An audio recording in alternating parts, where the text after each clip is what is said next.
Dzień dobry Państwu. Jest mi niezmiernie miło powitać Państwa na trzeciej edycji konferencji Esg Warsaw 2021. Ja się nazywam Tomasz Marciniuk i będę miał przyjemność i zaszczyt poprowadzić to dzisiejsze spotkanie. Drodzy Państwo, giełda lubi kolor zielony, bo to jest przede wszystkim kolor sygnalizujący wzrosty, ale dzisiaj w sposób szczególny będziemy chcieli skoncentrować się na innym aspekcie zielonego koloru na giełdzie, bo to także oznacza, że spółki, indeksy czy inne produkty myślą o zrównoważonym rozwoju. Jak można to robić? Jak jako rynek kapitałowy możemy włączyć się w zieloną transformację? Między innymi te tematy w ciągu najbliższych kilku godzin będą się pojawiać w trakcie paneli z udziałem naszych gości z kraju i zagranicy. Głęboko wierzę, że także Państwo włączą się w tą dyskusję. Zachęcamy do dzielenia się swoimi spostrzeżeniami, do zadawania pytań na czacie, który został uruchomiony. Ale zanim to wszystko, zanim rozpoczniemy naszą dyskusję, to poproszę o oficjalne otwarcie konferencji członka zarządu Giełdy Papierów Wartościowych w Warszawie, panią Izabelę Olszewską. Dzień dobry, witam wszystkich uczestników i prelegentów dzisiejszej trzeciej edycji konferencji Esg Warsaw. A czyni to w imieniu współorganizatorów dzisiejszego wydarzenia, którymi są Giełda Papierów Wartościowych w Warszawie, którą mam przyjemność reprezentować, Investment Partners, Towarzystwo Funduszy Inwestycyjnych, RST Securities, CFA Society Poland oraz UN Global Compact Network Poland. Pragnę podziękować w imieniu Giełdy Papierów Wartościowych w Warszawie wszystkim współorganizatorom dzisiejszej konferencji i chciałam bardzo mocno podkreślić, że jest to wielka przyjemność i zaszczyt z Państwem pracować przy tego rodzaju wydarzeniach. Szanowni Państwo, przez pewien czas zastanawialiśmy się w debacie publicznej nad tym, czy ESG nie jest przypadkiem chwilową modą, czy też chwytem marketingowym. W 2021 roku, w dodatku po 18 miesiącach trwania pandemii koronawirusa, możemy już chyba powiedzieć, że ESG to jest ważny trend na rynku finansowym. Na rynku kapitałowym jest to zmiana paradygmatu inwestowania. Zmieniła się optyka inwestorów i cały czas zmienia. Patrzą oni na swoje decyzje inwestycyjne poprzez soczewki ESG. Zmienia się podejście spółek, które analizują, w jaki sposób ich bieżąca działalność wpływa na otoczenie. Pojawia się wiele nowych zielonych produktów. To dzieje się teraz, a w mojej ocenie ten trend będzie zyskiwał na sile. Jak zawsze liczby mówią same za siebie i chciałam tutaj przytoczyć kilka danych, które pokazują, jak wielki jest to rynek i jak znaczące są te liczby w obszarze zarządzania i inwestycji ESG. Otóż z danych Morningstar, które zostały opublikowane na koniec 2020 roku, właściwie za rok 2020, wynika, że wartość aktywów zgromadzonych w funduszach ESG osiągnęła rekordowy poziom 40 bilionów dolarów. Zobaczymy, jak będzie na koniec tego roku, 2021, ale myślę, że będzie to bardzo znaczący wzrost. Z kolei Stowarzyszenie Global Sustainable Investment Alliance zaraportowało, że w ciągu ostatnich 4 lat wartość funduszy inwestycyjnych nastawionych na zrównoważony rozwój urosła o ponad 50% i także na koniec poprzedniego roku stanowiła 1/3 wszystkich zarządzanych aktywów finansowych. Wniosek z tego rysuje się taki, że firmy, które będą się rozwijać w sposób zrównoważony i będą to odpowiednio raportować, bez problemu będą mogły sięgnąć po dostępne na rynku finansowanie. Od naszego ostatniego spotkania na konferencji Esg Warsaw w roku ubiegłym bardzo wiele się zmieniło. W tym sensie, że możemy już śmiało powiedzieć, że jeszcze nigdy wcześniej tak dużo nie rozmawialiśmy o raportowaniu niefinansowym.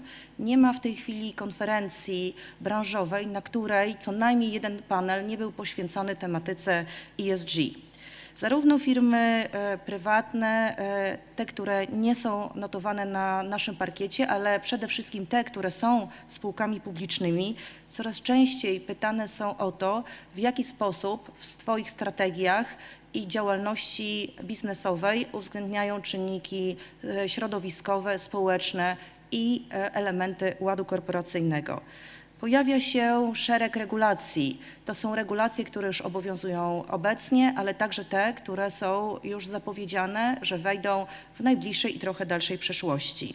Zdajemy sobie sprawę, że w tym gąszczu regulacyjnym, wytycznych, wskaźników, różnych oczekiwań rynkowych można się pogubić. Dlatego też z myślą tutaj o spółkach giełdowych Giełda Papierów Wartościowych w Warszawie we współpracy z Europejskim Bankiem Odbudowy i Rozwoju, ale także doradcą zewnętrznym firmą Stewart Redkin przygotowała przewodnik dotyczący raportowania ESG. Ten przewodnik systematyzuje i porządkuje zalecenia i rekomendacje w przedmiotowym obszarze. Składa się z kilku ważnych części. Po pierwsze, opisuje sam proces i samo podejście do raportowania ESG, wskazuje na główne charakterystyki tego raportowania, takie jak istotność zdarzeń, porównywalność danych, a także zapewnienie obiektywizmu w raportowaniu, czyli pokazywanie tego, co dobre, ale także pokazywanie obszarów do doskonalenia. Zamieszczona została w nim lista przykładowych wskaźników do zastosowania przez spółki, które działają w różnych sektorach gospodarczych. Wytyczne, które opublikowaliśmy na naszej stronie Giełdy Papierów Wartościowych i bardzo serdecznie zachęcam do ich przejrzenia, mają wymiar bardzo praktyczny, a ten wymiar praktyczny został osiągnięty poprzez przeprowadzenie licznych wywiadów z uczestnikami rynku, w tym z globalnymi inwestorami. Jako Giełda Papierów Wartościowych w Warszawie jesteśmy bardzo dumni z naszego partnerstwa z UN Global Compact Network Poland. W ramach tego partnerstwa realizowane jest wiele cennych inicjatyw, które mają na celu wsparcie szeroko rozumianego rynku w transformacji ku zrównoważonej i zielonej gospodarce. Korzystając z dzisiejszej okazji, jaką jest możliwość otwarcia konferencji Esg Warsaw, chciałabym bardzo serdecznie zaprosić Państwa do wzięcia udziału w konkursie, którego jako giełda jesteśmy partnerem, konkursie Liderzy ESG. Zainteresowani mogą ubiegać się o wyróżnienia w 4 kategoriach: strategia ESG, innowacje w obszarze ESG, i edukacja, najlepsze programy edukacyjne ESG. To są kategorie, w których mogą uczestniczyć spółki, ale także mamy kategorię, w której mogą uczestniczyć osoby fizyczne. Jest to kategoria wizjonerka zielonej transformacji. Wszystkich chętnych zapraszamy do składania zgłoszeń, a więcej informacji o konkursie mogą Państwo znaleźć na naszym serwisie giełdowym. Jeżeli czujecie Państwo, że jesteście liderami w obszarze ESG, to jest to dobry czas, żeby to pokazać wszystkim. W ramach konferencji Esg Warsaw zapraszam gorąco na cykl prelekcji i webinariów z ekspertami zarówno polskimi, jak i z zagranicy. W imieniu organizatorów wydarzenia chciałabym życzyć Państwu wielu wrażeń, a przede wszystkim tego, aby każdy z Państwa znalazł w tej konferencji jak najwięcej odpowiedzi na nurtujące zagadnienia. Zatem 3. edycję konferencji Esg Warsaw ogłaszam otwartą. Izabela Olszewska, członek zarządu Giełdy Papierów Wartościowych w Warszawie. Bardzo dziękujemy Pani Prezes za zabranie głosu, za otwarcie konferencji. Czas zatem, drodzy Państwo, rozpocząć tę dyskusję. Zapraszamy do pierwszego panelu zatytułowanego "Czy indeksy giełdowe mogą poprawić klimat i dlaczego warto być częścią zielonego wskaźnika?" Tę dyskusję poprowadzi Pan Łukasz Wilkowicz, redaktor Dziennika Gazety Prawnej.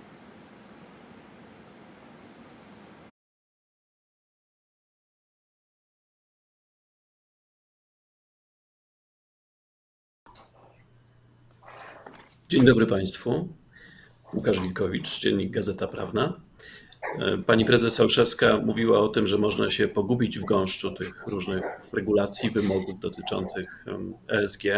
Będziemy się starać wycinać w tym gąszczu ścieżkę. Właściwie nie ja to będę robił, tylko uczestnicy panelu, który będę prowadził.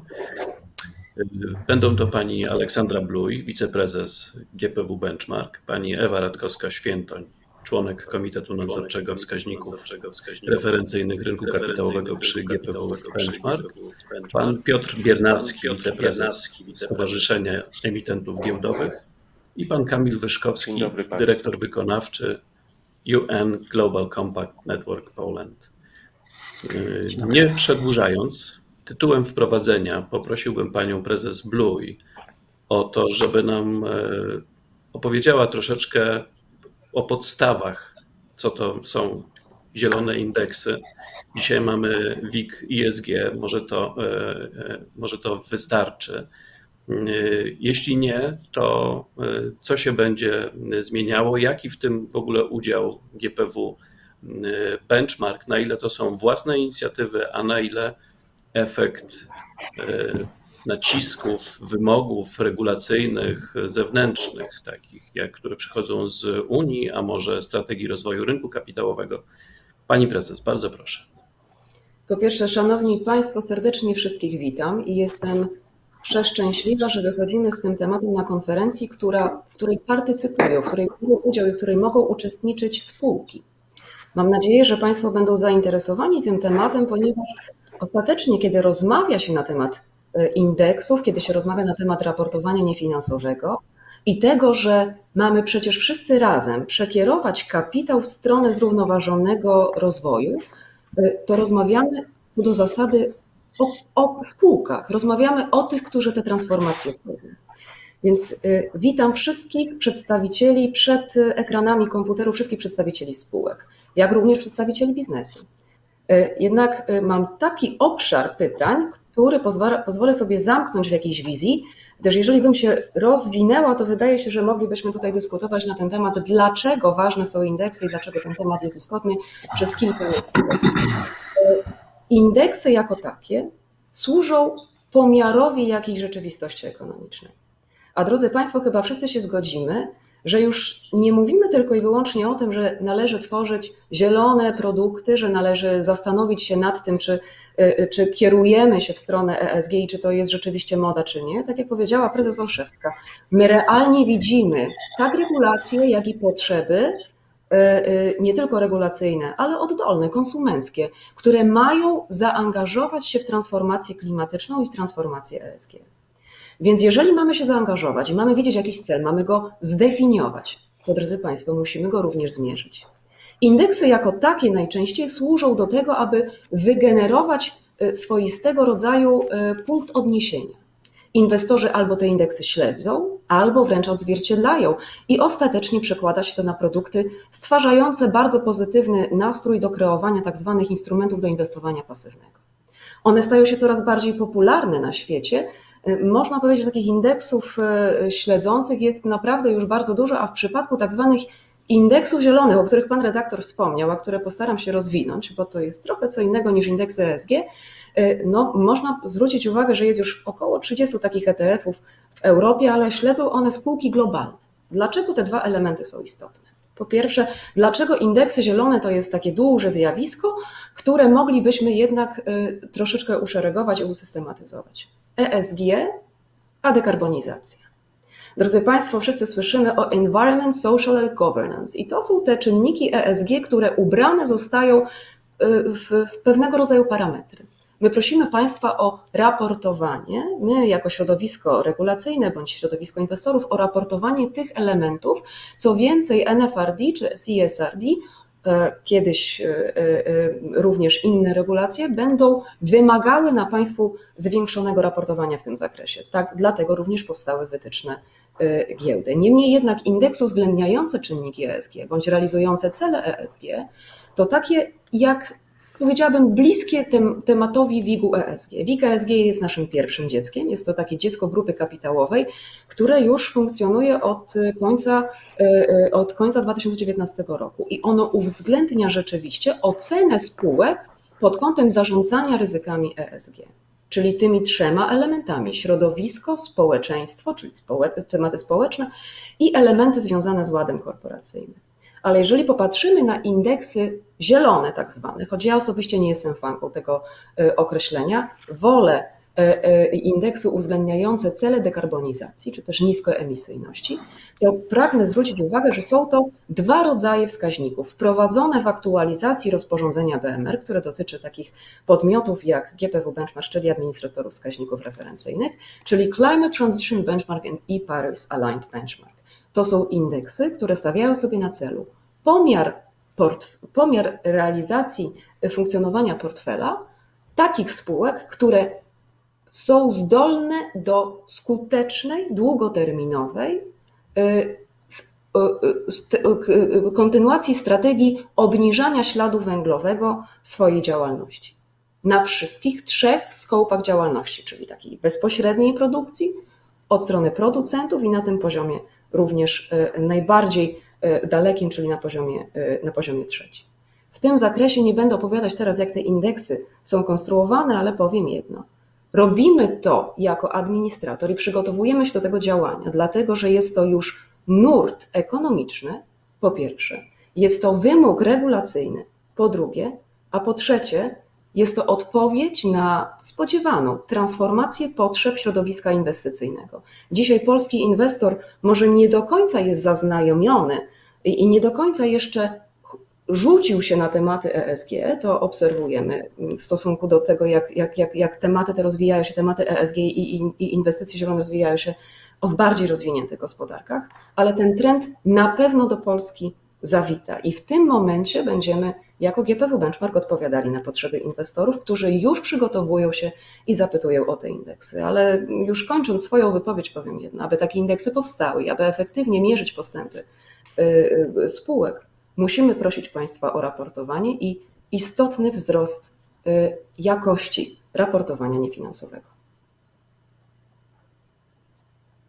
Bardzo dziękuję. O raportowaniu i jakości raportowania porozmawiamy za kilka minut. Na razie chciałbym zapytać pana Wyszkowskiego o to, jak pan widzi znaczenie zielonych indeksów na takim poziomie makro i mikro. Z jednej strony z punktu widzenia w ogóle procesu dekarbonizacji gospodarki, czy dochodzenia do zrównoważonego rozwoju, a na poziomie mikro, czy to dotyczy, czy powinny się tym przejmować tylko największe firmy, w tym najwięksi truciciele, czy to jest też temat dla małych i średnich firm, albo może nawet dla startupów, które są, czy mogą się pojawić na New Connect. Bardzo proszę. Bardzo dziękuję za pytanie i też dziękuję za znakomite wprowadzenie zarówno pani prezes Olszewskiej, jak i pani prezes Bluj, bo to bardzo dobrze pokazuje ramę, w której się poruszamy. Ja przypomnę, że jesteśmy na kilka dosłownie dni przed szczytem klimatycznym w Glasgow, który ma 4 priorytety. Jednym z tych 4 jest finance. I żeby też tą ramę dorysować do tego, o co pan redaktor pyta, to warto sobie uświadomić, że mamy całkiem też dużo pieniędzy, jeśli chodzi o rynki finansowe, które są zdefiniowane jako finansowanie zarówno publiczne, jak i finansowanie prywatne dla celów realizacji ONZ-owskiej polityki klimatycznej. Zresztą UN Global Compact, instytucja, którą reprezentuję w Polsce, ma tutaj bardzo dużą rolę do odegrania. Zresztą na szczycie klimatycznym w Glasgow będziemy dokładnie rozmawiać o tym, w jaki sposób kapitały, które są w tej chwili alokowane na wdrożenie polityki klimatycznej ONZ, wdrożyć, czyli jak te kapitały zaimplementować poprzez konkretne programy, projekty inwestycyjne. Żeby nie być gołosłownym, to tylko przypomnę Państwu bardzo ważne wydarzenie, które się wydarzyło w Carbis Bay w Cornwalli w Anglii w czerwcu tego roku, spotkanie państw G7, gdzie państwa te najsilniej uprzemysłowione zapowiedziały utworzenie funduszu w ramach właśnie public finance w kontekście klimat, które będzie na poziomie nie mniejszym niż 100 miliardów dolarów. Przypomnę też, że według danych OECD za 2018 rok, co zresztą przypomina strona prezydencji COP26, szczytu klimatycznego, mamy zgromadzonych 78,9 biliona. Ten cel 100 miliardów to jest właśnie do osiągnięcia, to jest ta zapowiedź państw G7, która zresztą później została bardzo dobrze przyjęta przez wszystkie państwa świata zgromadzone na Zgromadzeniu Ogólnym ONZ we wrześniu tego roku. Tam mamy 193 państwa, przypomnę, plus 2 stowarzyszone, które w sumie tworzą tą naszą globalną wioskę 195 państw, które wokół zrównoważonych finansów się po prostu dogadały. Wstępnie oczywiście, bo te konkretne decyzje będą podjęte na szczycie klimatycznym w Glasgow. I tutaj Państwa też chcę odesłać na chwilę przynajmniej do jednego z ważniejszych dokumentów, który będzie na szczycie klimatycznym dyskutowany. To są tak zwane Climate Finance Commitments, one są na lata 2021-2025, gdzie mamy konkretne tabele, gdzie dokładnie widać, gdzie w ramach public finance pójdą pieniądze, a w ślad za tymi pieniędzmi będzie szło finansowanie prywatne. Teraz, znaczy prywatne w rozumieniu banków komercyjnych, obok banków rozwoju, które jakby wytyczają szlak tutaj, wreszcie fundusze inwestycyjne, no i za tym idzie to dokładnie, o czym pan redaktor pyta, czyli duże firmy, małe i średnie oraz startupy, które powinny bardzo dokładnie analizować to, co się dziać będzie na szczycie klimatycznym w Glasgow, bo zwyczajnie tam będą wytyczone na długookresową perspektywę ścieżki finansowania dla też technologii przyszłości, czyli rozwiązań, które są w stanie zmienić ten problem, w którym tkwimy. A przypomnę, ten problem też ma swoją statystyczną konsekwencję. Mamy globalne gniazdko elektryczne, które w 81% jest z ropy, węgla i gazu, 7% jest z atomu i 12% zaledwie to są odnawialne źródła energii. Jeżeli nie dokonamy rewolucji technologicznej, ja to lubię nazwać klimatyczną rewolucją przemysłową, no to po prostu będziemy dalej tkwić głęboko w uzależnieniu od paliw kopalnych z konsekwencją związaną z emisjami. I teraz te narzędzia finansowe, którymi dysponujemy w zakresie zarówno finansowania publicznego, jak i finansowania prywatnego, one muszą być obsługiwane przez sektor zarówno giełdowy, chociażby stąd mamy UN Stock Exchange Initiative, która skupia ponad 100 giełd, które w sposób zrównoważony jakby pracują. Jedną z nich jest giełda papierów wartościowych i tutaj bardzo się też z tego partnerstwa z GPW cieszymy. Bo rynki finansowe, ten krwiobieg finansowy powinien mieć swoje silne osadzenie na parkiecie giełdowym. Idąc dalej, drugi element równie ważny to wspomniane przeze mnie finansowanie prywatne, które powinno niejako dołożyć się do tych tabel finansowych, które w tym Climate Finance Commitments są zdefiniowane. To się też dzieje, bo przypomnę, Green Climate Fund zarządzany przez Organizację Narodów Zjednoczonych, który miał taki cel do osiągnięcia $10 miliardów. W tej chwili tam jest projektów na etapie wdrożenia na kwotę $6,1 miliarda, gdzie one są realizowane przez biznes właśnie. Znaczy nie, że Green Climate Fund to robi, no przecież nie, tak? Tylko tam jest 190 projektów w tej chwili w rozpisce, one są po prostu super poważnymi inwestycjami najczęściej w infrastrukturę energetyczną i te projekty robi biznes, tak? Czyli on jest też ubankowiony, czyli jest też zabezpieczony przez sektor bankowy, tak żeby te inwestycje działy się jak najsprawniej. No i wreszcie to, o czym Ola przed chwilką mówiła o pani prezes Bluj, no to też ma swoje konsekwencje właśnie jeśli chodzi o wskaźniki ESG, czy w europejskim środowisku prawnym też ETS-y tutaj są ważne, czyli kwestie emisji i jak te emisje się zmniejszają. Przypomnę, że w ramach tych 190 projektów realizowanych w ramach Green Climate Fundu, tam jest to dokładnie wyliczone, 2 miliardy ton CO2 zostały niejako zakumulowane w ramach tych projektów. Więc to są tego typu mechanizmy, które w ramach systemu OZE nie tylko, że konstruujemy, ale też niejako wspieramy finansowaniem publicznym, chociażby ta decyzja państw G7 była tutaj kluczowa. W tle mamy decyzję Zgromadzenia Ogólnego, następnie szczyt klimatyczny, który za chwilę na przełomie zaczyna się 31 października, przypomnę. Przez 2 tygodnie będzie trwał i będziemy na nim te wszystkie tabele finansowe i ekosystem finansowy dokładnie omawiać. Ja z zespołem już na tym szczycie klimatycznym jesteśmy od pierwszego dnia do ostatniego i będziemy też to dokładnie referować i tam analizować, jakie rzeczy też dla Polski będą miały znaczenie. A będą miały, bo rzeczywiście w Polsce się będzie działo mnóstwo projektów infrastrukturalnych, które będą miały tego typu konsekwencje. Ja wspomnę tylko jednym, program Zielona Kolej, czyli przestawienie polskich kolei z energii opartej na kopalinach na energię opartą o wiatr i słońce, co jest przecież 1,6% udziału w polskim zużyciu energii. To dla przykładu, bo takich projektów na naszej liście mamy ponad 30 kilka tego typu, tych rozmiarów, że nie wspomnę o reformie ciepłownictwa i tak dalej, 1/4 polskich emisji. To są tego typu wyzwania, które w sposób naturalny będą miały w Polsce znaczenia i będą miały też swoje konsekwencje zwyczajnie związane z pakietami inwestycyjnymi, które rzecz jasna zrobi mały, średni i duży biznes, ale też startupy. Zwłaszcza te, które się dokładnie wczytają i wpiszą w pewne nisze, które wynikają z tych tabel finansowych i chociażby z tych dokumentów, które są przygotowane na COP26 w Glasgow. To może tyle na początek. Dziękuję bardzo. Bardzo dziękuję. Rzeczywiście wyczerpujące wprowadzenie. Teraz poprosiłbym panią Ewę Radkowską-Świętoń o przedstawienie takiej perspektywy instytucji finansowych, inwestorów. Jak wygląda dzisiaj w obecnych warunkach w Polsce zrównoważone finansowanie? Jakie są bariery, na które napotyka? Czy można też nasz rynek porównać, jak wypadamy w porównaniu z innymi krajami regionu, czy szerzej Europy? Bardzo proszę. Bardzo proszę. Dzień dobry, dziękuję serdecznie za zaproszenie i za te pytania i postaram się w miarę krótko tą perspektywę zarysować.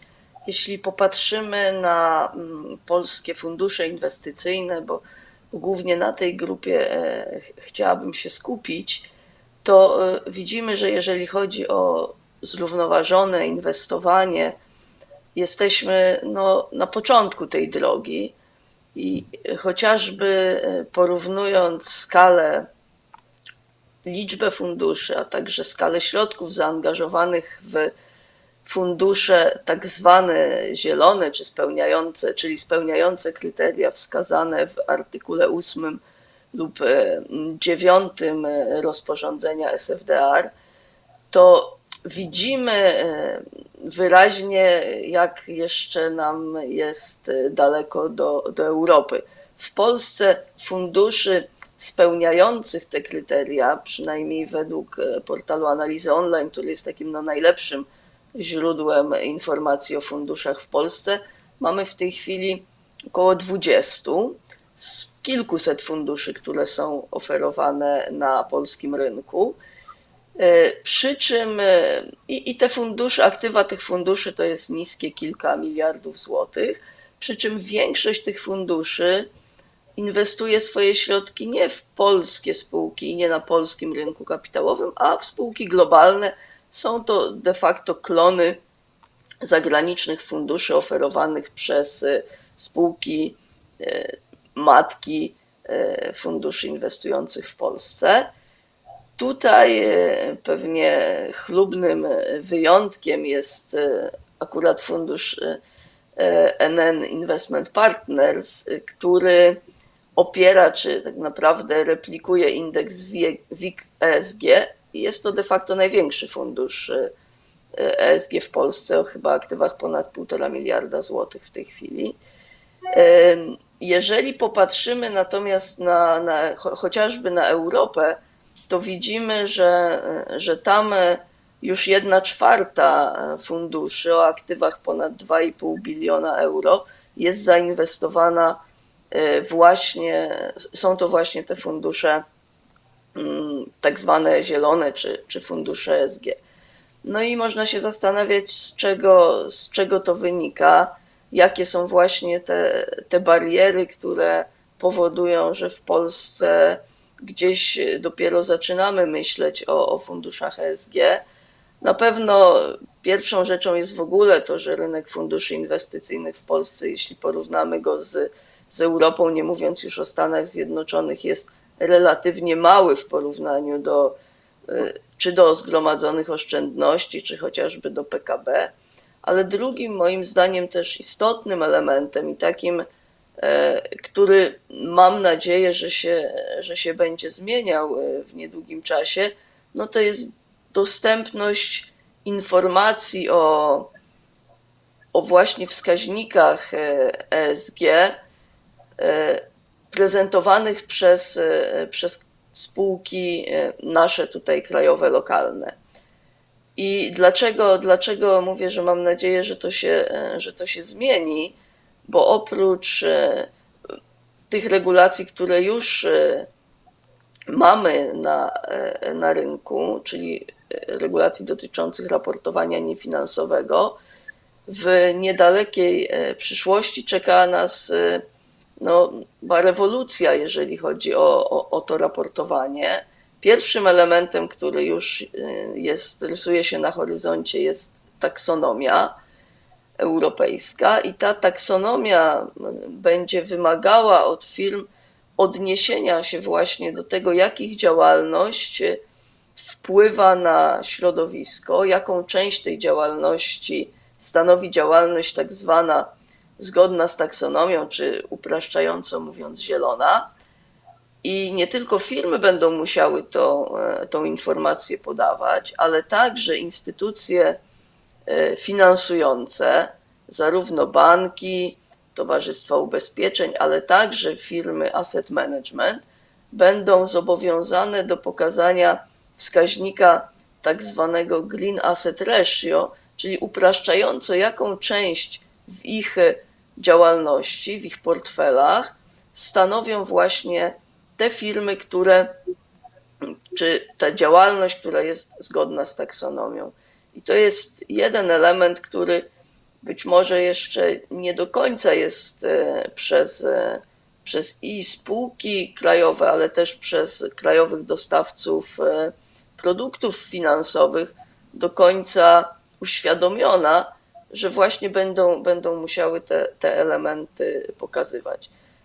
I tutaj wydaje się, że to jest jeden element. Drugi element to jest kwestia raportowania niefinansowego, które przechodzi prawdziwą też rewolucję i stanie się już niedługo raportowaniem zrównoważonym. I tu chyba warto jeszcze na początku powiedzieć, że tak jak wskazałam, tym liderem, jeżeli chodzi o polskie fundusze ESG, jest ten fundusz replikujący indeks WIG ESG i chyba też można się zastanowić, dlaczego tak się dzieje. Pewnie są też pewne historyczne elementy, ale warto zwrócić uwagę, że dla dostawcy produktów finansowych właśnie w sytuacji takiej ograniczonego dostępu do danych czy do wiedzy odnośnie tego, jak spółki realizują te elementy ESG czy elementy transformacji klimatycznej, właśnie takie fundusze pasywne, indeksowe mogą być bardzo dobrym rozwiązaniem, bo one pozwalają zdejmują z dostawcy niejako obowiązek takiego bardzo gruntownego śledzenia tego, co się w spółkach od strony ESG dzieje, a niejako na twórcę indeksu przenoszą tą odpowiedzialność na twórcę indeksu i to pozwala w prostszy sposób zrealizować te elementy dostarczania produktów ESG, które znajdują swój wyraz właśnie w tym rozporządzeniu SFDR i znajdują też wyraz w całej filozofii w tej chwili Unii Europejskiej i jej tego zielonego ładu, czyli próby przekierowania środków finansowych, o tym, o czym mówił pan Kamil, czy mówiła Aleksandra, na taką działalność, finansowania takiej działalności, która wspiera transformację do zrównoważonej, zielonej gospodarki. Bardzo dziękuję i teraz chciałbym pana prezesa Biernackiego zapytać o perspektywę spółek, czy też inaczej może, jak spółki wyglądają pod względem raportowania wskaźników, raportowania dotyczącego zrównoważonej gospodarki czy emisyjności. Mówiąc najkrócej, na ile w spółkach widać dążenie do neutralności klimatycznej? Panie prezesie, bardzo proszę. Bardzo dziękuję, panie redaktorze, za to pytanie. Dzień dobry państwu. Dziękuję też za zaproszenie na tę konferencję. Bardzo się cieszę, że giełda już kolejny raz wyszła z inicjatywą konferencji, która łączy w jednym miejscu emitentów, spółki giełdowe i całe środowisko rynku kapitałowego. Bo ja, reprezentując Stowarzyszenie Emitentów Giełdowych, oczywiście prowadzimy bardzo dużo edukacji dla spółek, Natomiast i zapraszamy też przedstawicieli funduszy, analityków, przedstawicieli instytucji finansowych. Natomiast zawsze to na końcu od zarządzającego czy analityka zależy, czy zada konkretne pytania prezesowi czy CFO na spotkaniu wynikowym w trakcie conference calla. I to jest ten moment, kiedy bardzo wiele zarządów spółek tak naprawdę uzyskuje tą świadomość, że tak, to rzeczywiście jest ważne. To nie tylko tam koleżanki i koledzy z SEG-u opowiadają na konferencjach i straszą, tylko faktycznie inwestorzy mnie o to pytają. Dlatego ta formuła konferencji jest taka cenna. Natomiast przechodząc już do odpowiedzi na pytanie pana redaktora, to w 2 słowach mógłbym odpowiedzieć: jest słabo. A żeby to rozwinąć, to zacytuję kilka elementów z wyników prowadzonego przez nas od kilku lat badania CCA, czyli badania Climate Crisis Awareness, badania świadomości klimatycznej spółek. Stowarzyszenie Emitentów Giełdowych z Fundacją Standardów Raportowania, Biuro Veritas i innymi partnerami realizujemy co roku takie badanie, gdzie przeglądamy raporty, wszystkie raporty niefinansowe, czyli to jest około powiedzmy 150 największych spółek giełdowych i badamy je bardzo dokładnie pod kątem tego, co te spółki zaraportowały na temat zagadnień zmian klimatu. Oczywiście w to wchodzą kwestie raportowania emisji, jakości tego raportowania emisji gazów cieplarnianych, ale pytamy też o kwestie takie, czy spółka ma strategię, politykę jakąś dotyczącą redukcji swojego negatywnego wpływu na zmiany klimatu albo adaptacji do zmian klimatu, czy zidentyfikowała ryzyka, zagrożenia i szanse związane ze zmianami klimatu. Czy w spółce ten temat jest jakoś objęty odpowiednim governance'em, tak? Czyli czy zarząd, rada nadzorcza, jakieś inne organy czy jednostki organizacyjne wewnątrz spółki zajmują się tematyką zmian klimatu. Proszę Państwa, tam w tym badaniu, które jest absolutnie oparte na faktach, bo my po prostu sprawdzamy, co spółki napisały w raportach, a pamiętajmy, że to są raporty roczne, za które zarządy ponoszą odpowiedzialność. Bo raport niefinansowy jest częścią raportu rocznego, czy to nie są jakieś takie deklaratywne sformułowania, że komuś się coś wydaje, tylko spółka to zaraportowała. W tym badaniu można uzyskać maksimum 10 punktów i średnia dla tych, przypomnę, 150 największych giełdowych spółek w ostatnim roku to była 1,79, czyli poniżej 20% tego, co można uzyskać. My od ubiegłego roku zaczęliśmy też przyznawać taki tytuł spółki świadomej klimatycznie, przypomnę, nie odpowiedzialnej klimatycznie, tylko świadomej klimatycznie, dla spółek, które najlepiej sobie radzą w raportowaniu zagadnień zmian klimatu, a tu jest kryterium, trzeba uzyskać minimum 7 punktów na 10. I proszę Państwa, takich spółek świadomych klimatycznie w ostatnim roku było 7. To były spółki CCC, LUG, LPP, PZU, Wielton, Asbis i BNP Paribas Bank Polska. Natomiast proszę Państwa, aż 54 spółki nie uzyskały nawet ułamkowych części punktów. To znaczy, to są spółki, w których raportach niefinansowych nie pojawia się słowo klimat, dwutlenek węgla, emisje, zmiany klimatu i tak dalej, i tak dalej. Nic. Po prostu te spółki nie wiedzą, że ten w ogóle obszar rzeczywistości istnieje. Tylko jedna spółka dzisiaj raportuje swoją zgodność z unijną taksonomią, co oczywiście jest o tyle, jakby to nie jest zarzut do pozostałych spółek, bo pierwsze wymogi z tego rozporządzenia wchodzą dopiero w roku 2021, czyli w raportach za rok 2021, ale mamy już jedną spółkę, która zaczęła z pewnym wyprzedzeniem to raportować, LUG SA. Natomiast patrząc na te 150 spółek, zaledwie 32% spółek raportuje emisję gazów cieplarnianych. na takim poziomie, który jest absolutnie minimalnym, akceptowalnym później przez analityków do wykorzystania w jakichkolwiek porównaniach chociażby, czyli emisje z zakresu pierwszego i drugiego. Natomiast jest parę pozytywów, mianowicie w wynikach tegorocznych stwierdziliśmy, że 50% spółek zaraportowało coś na temat ryzyk związanych ze zmianami klimatu. Czasem to były tylko zagrożenia, czasem to były tylko szanse. Niewiele spółek zaraportowało i zagrożenia, i szanse, a bardzo mały odsetek spółek poza opisem tych ryzyk spróbował jakoś skwantyfikować ich możliwy wpływ na wyniki finansowe. Natomiast te 50% spółek, które zaczęły się tym tematem interesować, no to jest dużo więcej niż rok temu, bo rok temu to było 26%, czyli coś się zmienia. Jak patrzyliśmy na polityki, strategie związane z zarządzaniem zagadnieniami zmiany klimatu, to w tym roku 38% spółek coś miało. Niewiele z nich miało to na dobrym poziomie, ale 38% jakąś politykę miało albo ujęcie tematyki zmian klimatu w swojej głównej strategii biznesowej.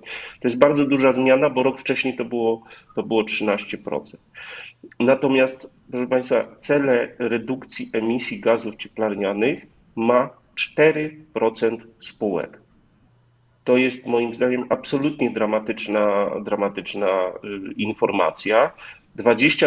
Kolejne 22% spółek prowadzi jakieś działania służące redukcji emisji, natomiast te działania nie są, że tak powiem, uporządkowane i ułożone w jakiś plan, który miałby służyć realizacji określonych celów.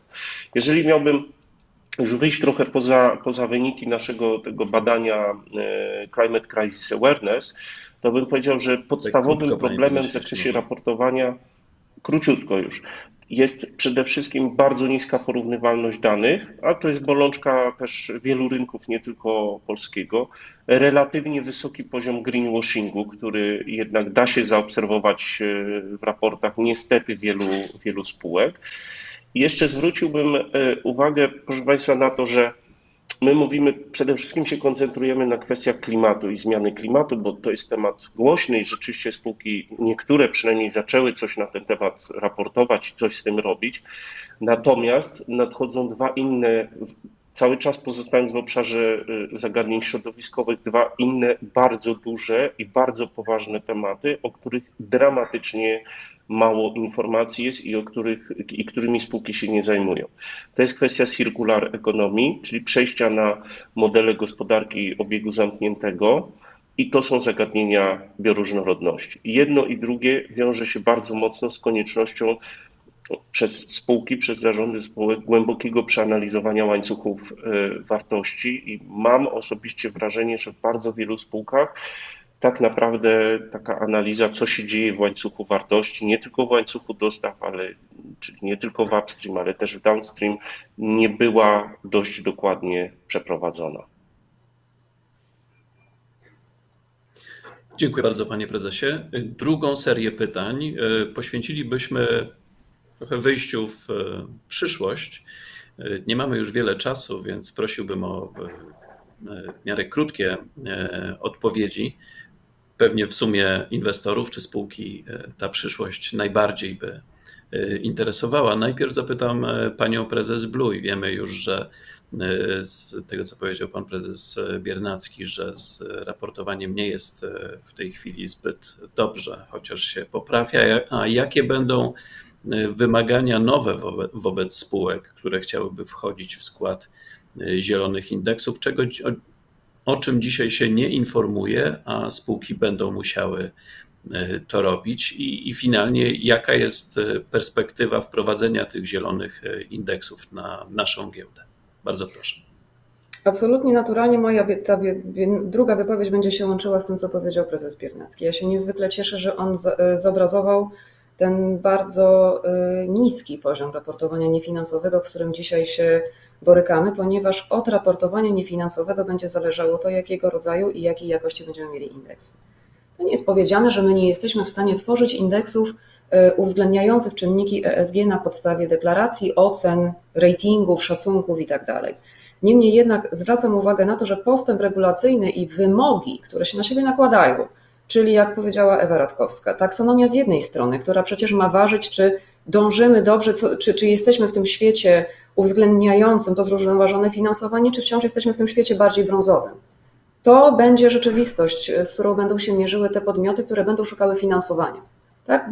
Ten, kto będzie szukał finansowania na rynku, ogólnie rzecz ujmując, nie tylko i wyłącznie na rynku kapitałowym, ale przecież również w sektorze bankowym, bądź bezpośrednio u podmiotu, który chce zakupić obligacje. Będzie musiał liczyć się z tym, że będzie musiał ocenić swoją działalność i przedstawić informacje w tym zakresie.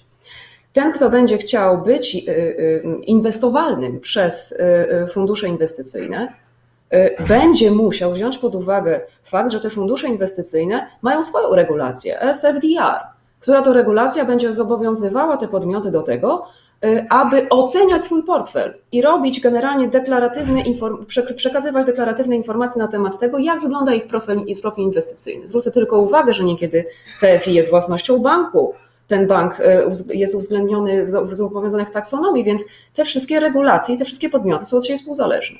Następnie przechodzimy do tematu, który dotyczy samego raportowania rzeczywiście i tego, czym są te indeksy i dlaczego znowu wracamy do tematu indeksów. Żeby powstały indeksy, drodzy Państwo, i żeby taki podmiot jak GPW Benchmark mógł robić dla Państwa, czy to dla TFI, czy dla inwestora indywidualnego, indeksy, które naprawdę odpowiadają potrzebom, to musi mieć te dane. Dlaczego? Dlatego, że dzisiejszy WIG ESG z dużym prawdopodobieństwem, aby odpowiadać potrzebom TFI w zakresie artykułu 8 i artykułu 9, powinien wypełniać i pozwalać Państwu na stosowną weryfikację tego, na jakich podstawach my wykorzystujemy czynniki ESG, a bazujemy przecież na ocenie ratingów ESG, versus to, co muszą robić TFI w kontekście czynników, które są przewidywane przez te właśnie regulacje specyficzną. To nie wszystko się na siebie, drodzy Państwo, nakłada. Jak popatrzymy na dostawców danych ESG, ocena spółki może u różnych dostawców wyglądać bardzo odmiennie. I teraz kilka bardzo ważnych słów na temat dekarbonizacji, bo ja się zgadzam, że nie tylko samym środowiskiem żyje człowiek, ale inni przedstawiciele bardziej zaangażowani w ład korporacyjny powiedzą, że nie wszystko wiąże się z ładem korporacyjnym. Czynniki zielone, do których indeksy zielone, jak to zostało stwierdzone, czy też indeksy niskoemisyjności, to są specyficzne indeksy. To są indeksy, drodzy Państwo, które zakładają, że administrator, biorąc pod uwagę jakiś jakiś zakres podmiotów i spółek, weźmie je, będzie miał dane dotyczące wszystkich trzech skopów. Oczywiście skop trzeci jest w okresie traktowany przejściowo. Niektóre segmenty mogą opóźniać raportowanie tego skopu trzeciego aż do 4 lat od końca 2020 roku. Niemniej jednak to wszystkich nas czeka, a administrator musi poradzić sobie ewentualnie z szacunkami, ale chodzi tutaj o to, że my mając te informacje dotyczące standardu i poziomu dekarbonizacji, tworzymy portfel i zarządzamy, drodzy Państwo, tym portfelem podmiotów, które zostają zakwalifikowane do takiego indeksu CTB i PAP, który to portfel ma w ramach trajektorii dekarbonizacji wypełniać zobowiązanie 7% geometrycznego postępu w obniżaniu śladu węglowego dla całego tego portfela. To jest bardzo poważna deklaracja i to jest bardzo poważne i trudne do osiągnięcia, szczególnie, drodzy Państwo, jeżeli jest bardzo mało raportujących spółek. Można rzecz jasna szacować niektóre elementy, tylko trzeba mieć podstawy do tego, żeby takie szacunki tworzyć. Zaznaczę tylko jedno, im więcej spółek, tak, tym mniejsza koncentracja na podmiotach zakwalifikowanych pojedynczej spółce, takiej jednej pojedynczej spółce, aby dokonywać dekarbonizacji bardziej i większa zdolność do zrobienia atrakcyjnego indeksu. Drodzy Państwo, oczywiście nie musi być tak, że w pierwszej kolejności GPW Benchmark na polskim rynku skupi się na tym, żeby zrobić prawdziwy Paris Aligned Benchmark, który, tak pozwolę sobie przypomnieć, czy też przytoczyć, na początku swojego istnienia ma zakładać, że ślad węglowy portfela takiego indeksu, Paris Aligned Benchmark, będzie o 50% niższy niż Universe. Oznacza to, że gdybyśmy chcieli stworzyć WIG20 PAP, to on w momencie jego wytworzenia powinien mieć ślad węglowy o 50% niższy niż taki WIG20 bazowy. A później taki WIG20 PAP miałby rok do roku dokonywać 7% dekarbonizacji, czyli obniżać swój ślad węglowy. A administrator bawi się wagami i docenia te spółki, które są w stanie obniżać swój ślad węglowy, a nie doważa bądź wyklucza te spółki, które robią coś niedobrego dla środowiska, albo ewentualnie nie są w stanie takiego sprostać swoim celom. I jeszcze jedna bardzo ważna uwaga. Te indeksy dotyczące niskoemisyjności mają bardzo ważną cechę. Mają cechę forward looking, która pozwala administratorowi patrzeć w przyszłość. I to jest bardzo ważny element, którego dotknął pan prezes Biernacki. Dlaczego? Dlatego, że forward looking w tym obszarze oznacza cele dekarbonizacji. Mierzalne, weryfikowalne i audytowalne, drodzy państwo, cele dotyczące dekarbonizacji. Jeżeli te cele będą realne i weryfikowalne i audytowalne przez takie podmioty, które mogą w ramach swoich kompetencji przeprowadzać takie audyty i będą one konieczne, to tym większe prawdopodobieństwo, że taka spółka będzie doważona w indeksie, a co to oznacza? Że przy wytworzeniu odpowiednich instrumentów będzie odpowiadała za to, na czym zależy Komisji Europejskiej i wydaje się, że społeczeństwu rynku finansowego, czyli tranzycji tego kapitału w stronę zrównoważonego finansowania i w stronę tych spółek, które czynią postępy, które rzeczywiście dążą do neutralności klimatycznej. I jakie są szanse? Tym większe i więcej raportowania. Dzisiaj powiedziałabym, że zapraszam wszystkie podmioty, które są zainteresowane tworzeniem indeksów, do współpracy z administratorem. Mamy nowe narzędzie, indeksator czy kalkulator indeksu nowy, który pozwala nam dużo szerzej, dużo częściej przeprowadzać symulacje, tworzyć dla państwa nowe rozwiązania. Zapraszam, twórzmy razem rzeczywiście to, co może odpowiadać państwa potrzebom. Realizujmy ocenę rynku, a spółki serdecznie zapraszam do tego, żeby raportować. Wcześniej niż później, pomimo tego, że CSRD stwarza pewne ramy, stwarza pewną przestrzeń czasową do tego, żeby obowiązek ten narzucać się później, rynek finansowy czekał nie będzie. Wytwórzmy te produkty inwestycyjne oparte na zielonym finansowaniu wcześniej. Dziękuję. Dziękuję pani prezes. Ponieważ nasz czas właściwie już dobiegł końca, to poproszę tylko pozostałych uczestników panelu o takie krótkie stwierdzenie, jak państwo widzicie taką perspektywę, kiedy w tych, nazwijmy to, waszych działkach zrównoważony rozwój będzie równie ważny jak to, co do tej pory było uważane za taką podstawę prowadzenia biznesu, czy może ciągle jest, typu koszty do dochodów, stopa zwrotu z kapitału, rentowność, stopa zwrotu. Pani prezes Radkowska, bardzo proszę. Otóż moim zdaniem w dalszym ciągu najważniejsze będą te wskaźniki stopa do dochodu, koszty do przychodów i perspektywa wzrostu wartości spółki i ryzyk, tylko coraz bardziej to widzimy i coraz mocniej to będziemy zauważać, że te finansowe wskaźniki zależą i będą coraz bardziej zależały od tego, jak odnajdujemy się w kwestii tych czynników tak zwanych niefinansowych. To jest bardzo zła nazwa, bo one de facto są finansowe. Czyli jak szanse i ryzyka odnośnie klimatu, środowiska przekładają się na działalność biznesową spółek.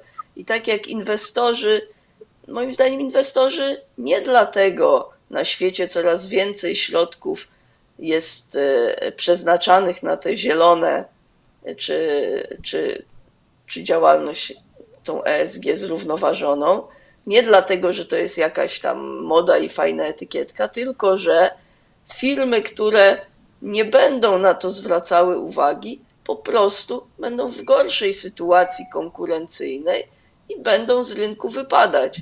Także to nie zmiana podejścia inwestorów, tylko zmiana otoczenia powoduje, że inwestorzy coraz mocniej patrzą właśnie na kwestie związane z ESG, czy węziej kwestie związane z wpływem spółek na środowisko i wpływem środowiska na działalność spółek.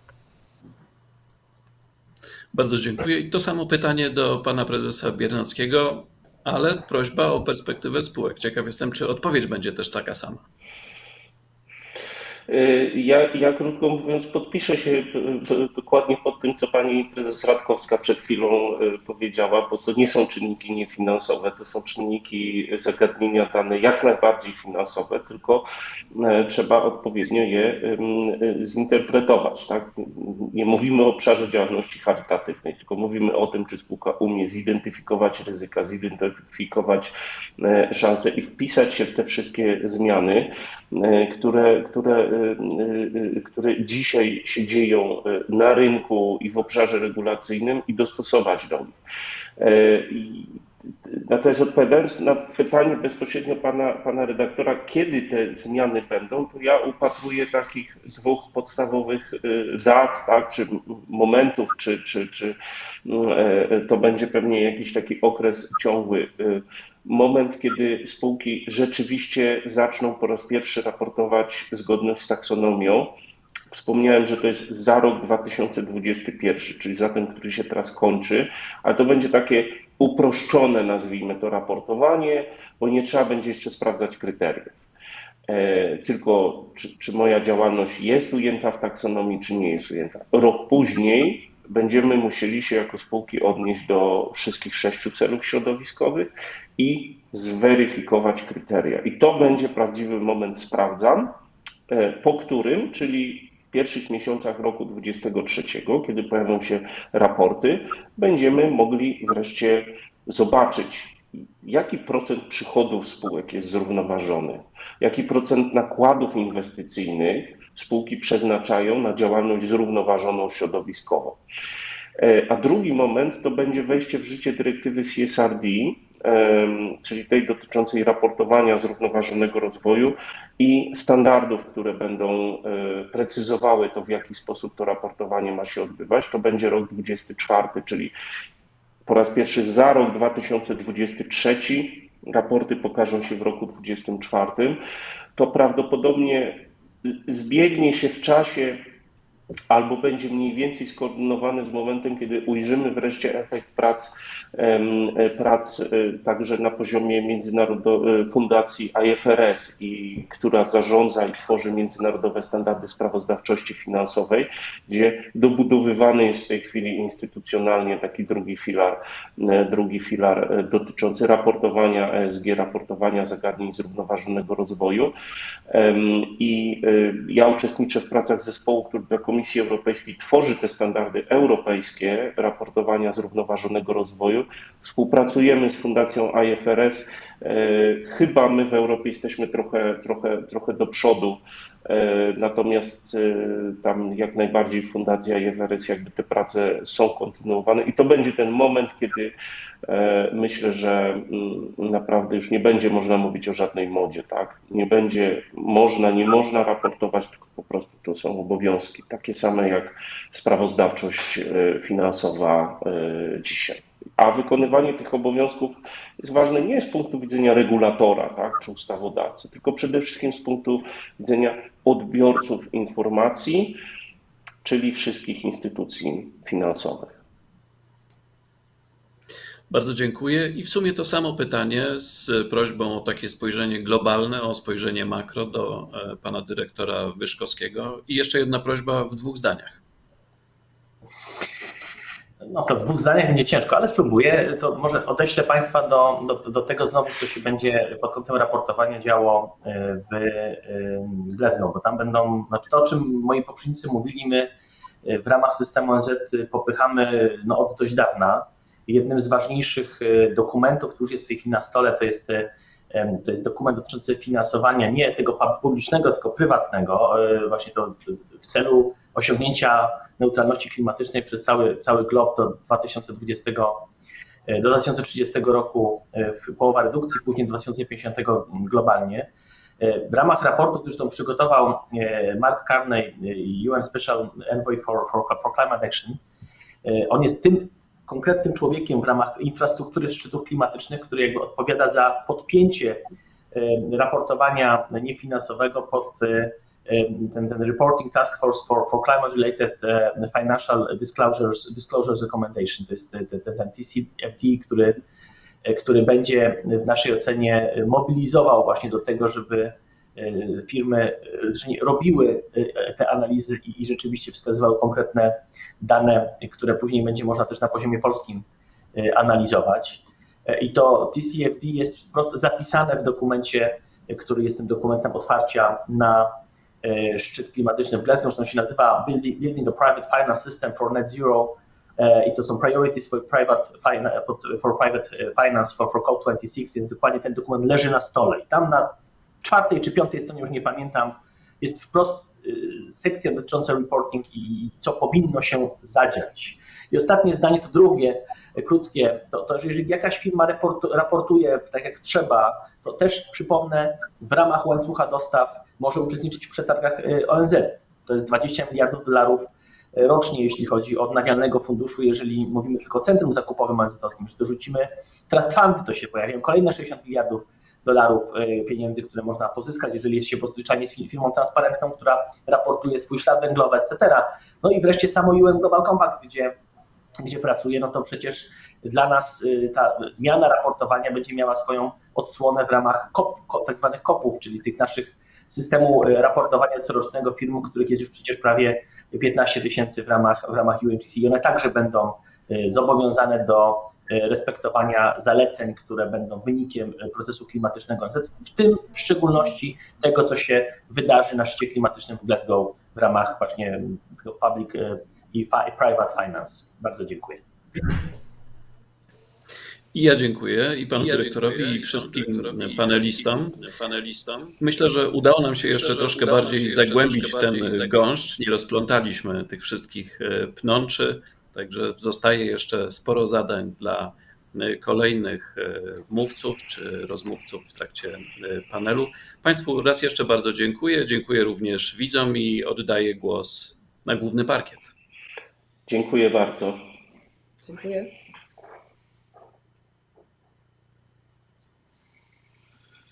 I pojawiły się na czacie pytania, ale spoglądam na nasz giełdowy zegar tutaj na sali notowań. On wskazuje, że powinniśmy już przechodzić do kolejnego punktu programu. W związku z tym pozwólcie Państwo, że odpowiedzi na pytania, które się pojawiły, udzielimy pisemnie na czacie.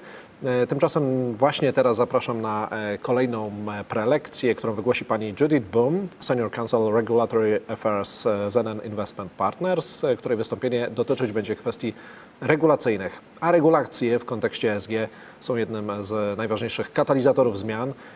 Dowiemy się zatem, co nas czeka w najbliższej przyszłości, jak odnaleźć się w tej mnogości dokumentów, wytycznych, wskaźników. Judith, thank you very much for being with us. So just a moment and we are give you the floor.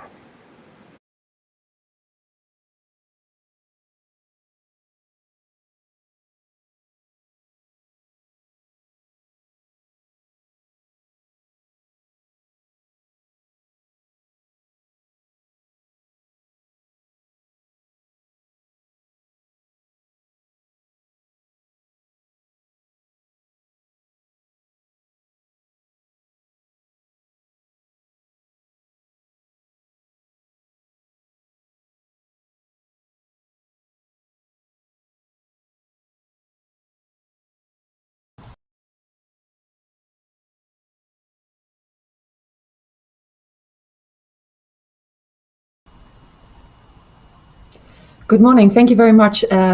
As mentioned before, my name is Judith Boom. I work for NNIP Investment Partners. Thank you very much for inviting me to today's conference. I've been asked to give a presentation about sustainable finance and all the rules and regulations addressing sustainable finance at the moment. I think we have a presentation ready, so if we're good to go, let's start. Yeah, thank you very much. There are a number of things I want to discuss with you today. First, a little bit of what is the goal, what is the aim of all the sustainable finance legislation, a little bit of background, a little bit of context. Then I want to dive into two main elements of the sustainable finance framework, the taxonomy regulation and SFDR, the disclosures regulation. And I want to end the presentation with a little bit of forward-looking view. What can we expect on the legislative area in the coming years. I've received some questions beforehand, so I've tried to incorporate those in the presentation. If you have additional questions, please put them in the chat for the moderator to read, and perhaps we can address some questions at the end of the presentation.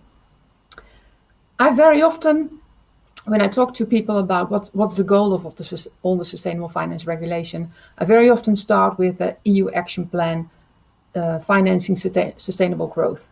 It's an EU action plan published in 2018. And the overall goal included in that document is worded by the European Commission as transitioning the EU economy to a sustainable, low carbon, resource efficient and circular economy.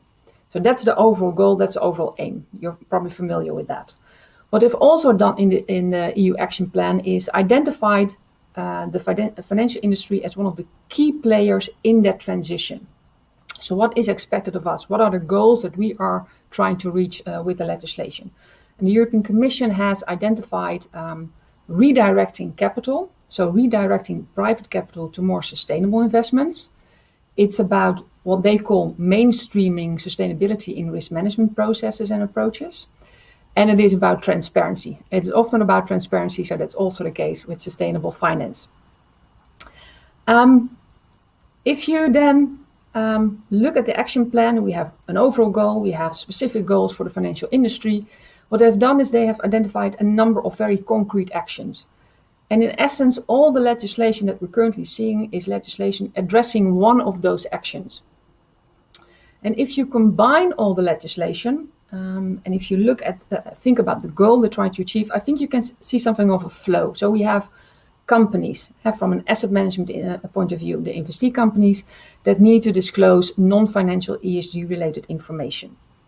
Financial market participants like asset managers, insurance companies, banks or pension funds could classify as a financial market participant. They need to use information they receive from companies, investee companies, and we need to use that information if we want to in, for example, our investment decision process.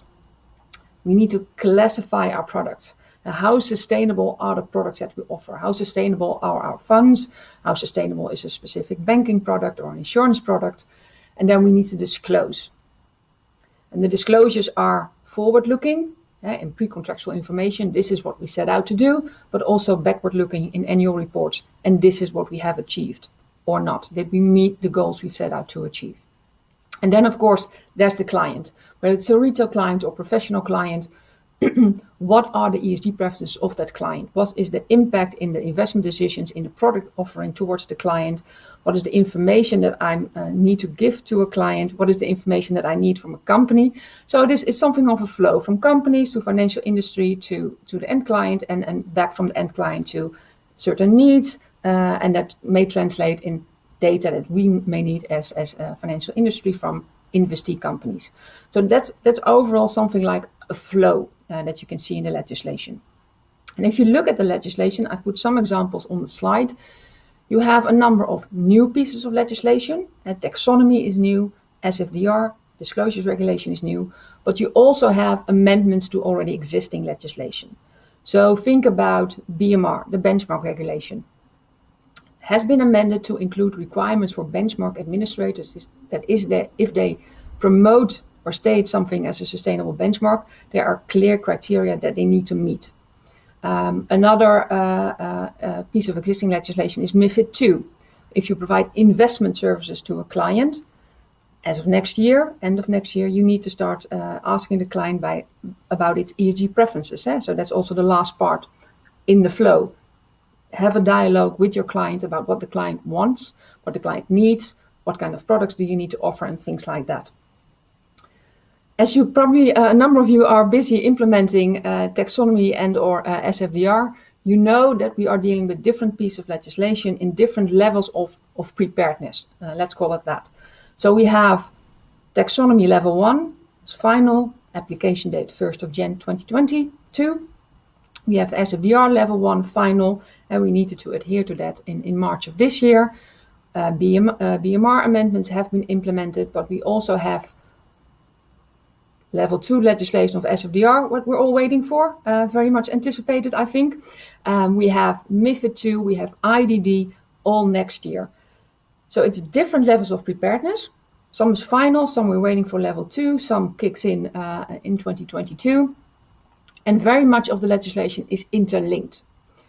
So if you look at the taxonomy regulation is part of the proposal for a green bond standard. There's a link between SFDR and the taxonomy. There's a link between SFDR taxonomy and MiFID II. There's a link between AFND and UCITS amendments with SFDR, for example. So a lot of the legislation is interlinked. And with all the different deadlines and timelines and different levels of preparedness, that is sometimes a little bit of a challenge. I think some of you may be familiar with that challenge. The action plan was published in 2018. Earlier this year, in July of this year, the European Commission published the renewed Sustainable Finance Strategy. If you look at that document, I will mention it also a little bit at the end of the presentation, but they start with the foundation. So the taxonomy disclosures and what they call tools that have resulted from the 2018 action plan. That's what the European Commission sees as the foundation of a sustainable finance framework. This is where we built on. Let's dive a little bit into this foundation. So let's go to the taxonomy. I received quite a lot of questions about this one, so let's dive into this one. What is the taxonomy regulation? It's a taxonomy, a dictionary, but most of all, to explain it a little bit more elaborate, it is a classification system. It is a regulation that gives you criteria to make the assessment whether an economic activity qualifies as sustainable. That is the main bulk of the taxonomy regulation. So it gives you criteria to make a certain assessment. In addition to that, the taxonomy regulation may result for certain entities in disclosures regulation, disclosure requirements, sorry.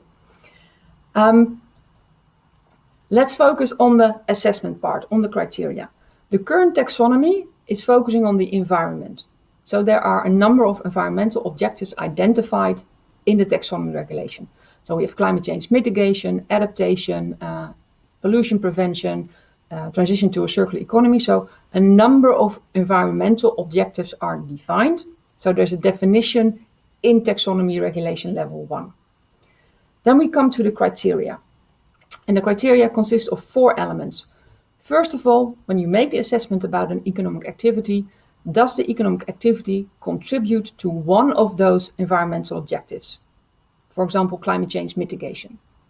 The second criteria is that when you contribute to one of the objectives, you may not do significant harm to any of the other objectives. So if you contribute to climate change mitigation, you may not do harm to, for example, transition to a circular economy.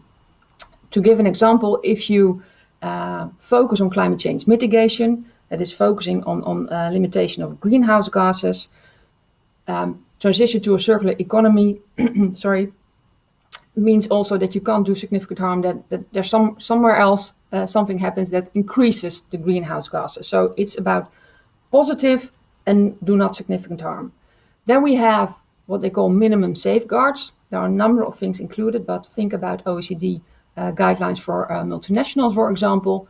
And then we have the technical screening criteria. That's what they're called. What those entail are on an economic activity level, criteria 1 and criteria 2 in more detail for that specific economic activity.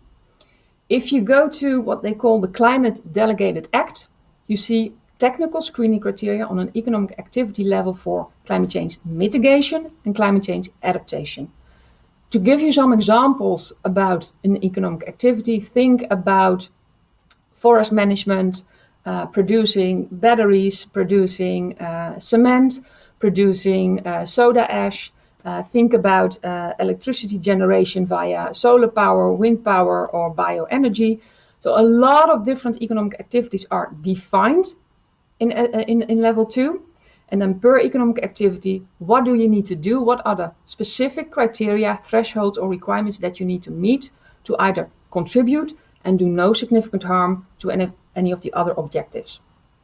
That's the assessment part of the taxonomy regulation. The assessment part is done and will result in disclosures.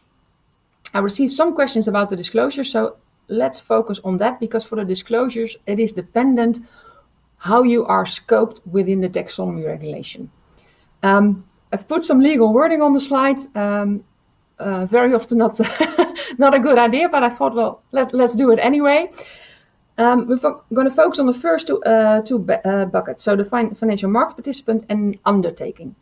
A financial market participant is an asset manager, can be a credit institution, investment firm, an insurance company, or pension fund that offers financial products.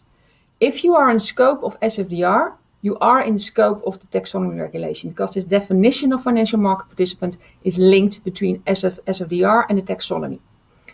I work for NNIP, so we're in the Netherlands, we're an asset manager. We offer funds, investment funds.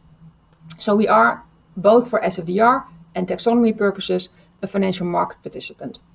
What we need to disclose is what we call taxonomy alignment on a product level. If I have a fund that invests in 3 different investee companies, and those investee companies conduct different economic activities, it could be that some of those economic activities are in scope of the taxonomy regulation. The company adheres to or tries to contribute to climate change mitigation. I get information. I need to calculate, so how much of percentage of my investments is invested in economic activities that contribute according to the taxonomy criteria and assessment. That's what I need to disclose as a financial market participant in scope of the taxonomy regulation. In addition to that, there's a second part of disclosures that result from the taxonomy regulation. And then we talk about undertakings. That's what they're called in the taxonomy and other legislation. There's the link between taxonomy and the non-financial reporting directive. If you are in scope of the non-financial reporting directive, you are in scope of the taxonomy. Who is in scope of the non-financial reporting directive? Companies with more than 500 employees, insurance companies, listed companies, banks. You have to have a certain amount of balance sheet and things like that. So there are a number of criteria that make that you fall in or out of scope of the non-financial reporting directive. Undertakings can be both financial and non-financial companies. If we look at a non-financial undertaking, so let's say I am a producer of cement. It's an economic activity defined in the Taxonomy Climate Delegated Act. I'm a producer of cement. I fall in scope of the non-financial reporting directive. What I need to do is, in essence, make the assessment about taxonomy adherence. So is it my economic activity sustainable using the taxonomy criteria? Yes or no? And disclose that in my annual report or separate report on an annual basis. So these are 2 examples of disclosures that result from taxonomy.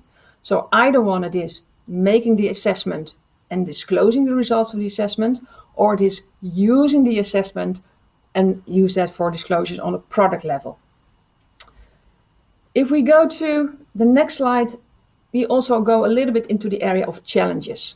This is a very, very simplified timeline, so not everything is on here regarding taxonomy timelines. But think back about the 2 examples that we just discussed. So we have a non-financial undertaking, a producer of cement. It must make an assessment on its economic activities. It must say something about certain KPIs, for example, CapEx and OpEx. That needs to be done as of the 1st of January 2022.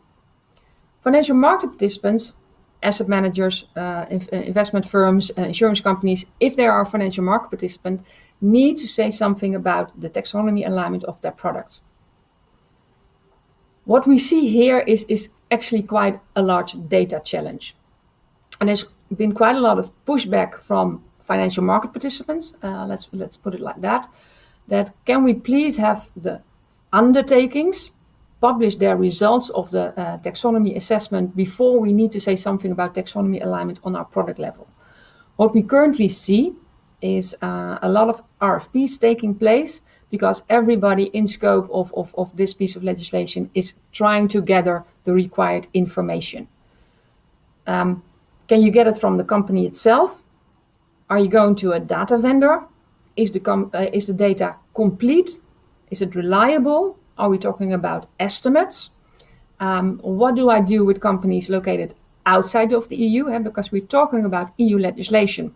Our investments don't stop at the EU border. So what do I do? How do I obtain data from investee companies outside of the EU? So it is quite a bit of a data challenge at the moment.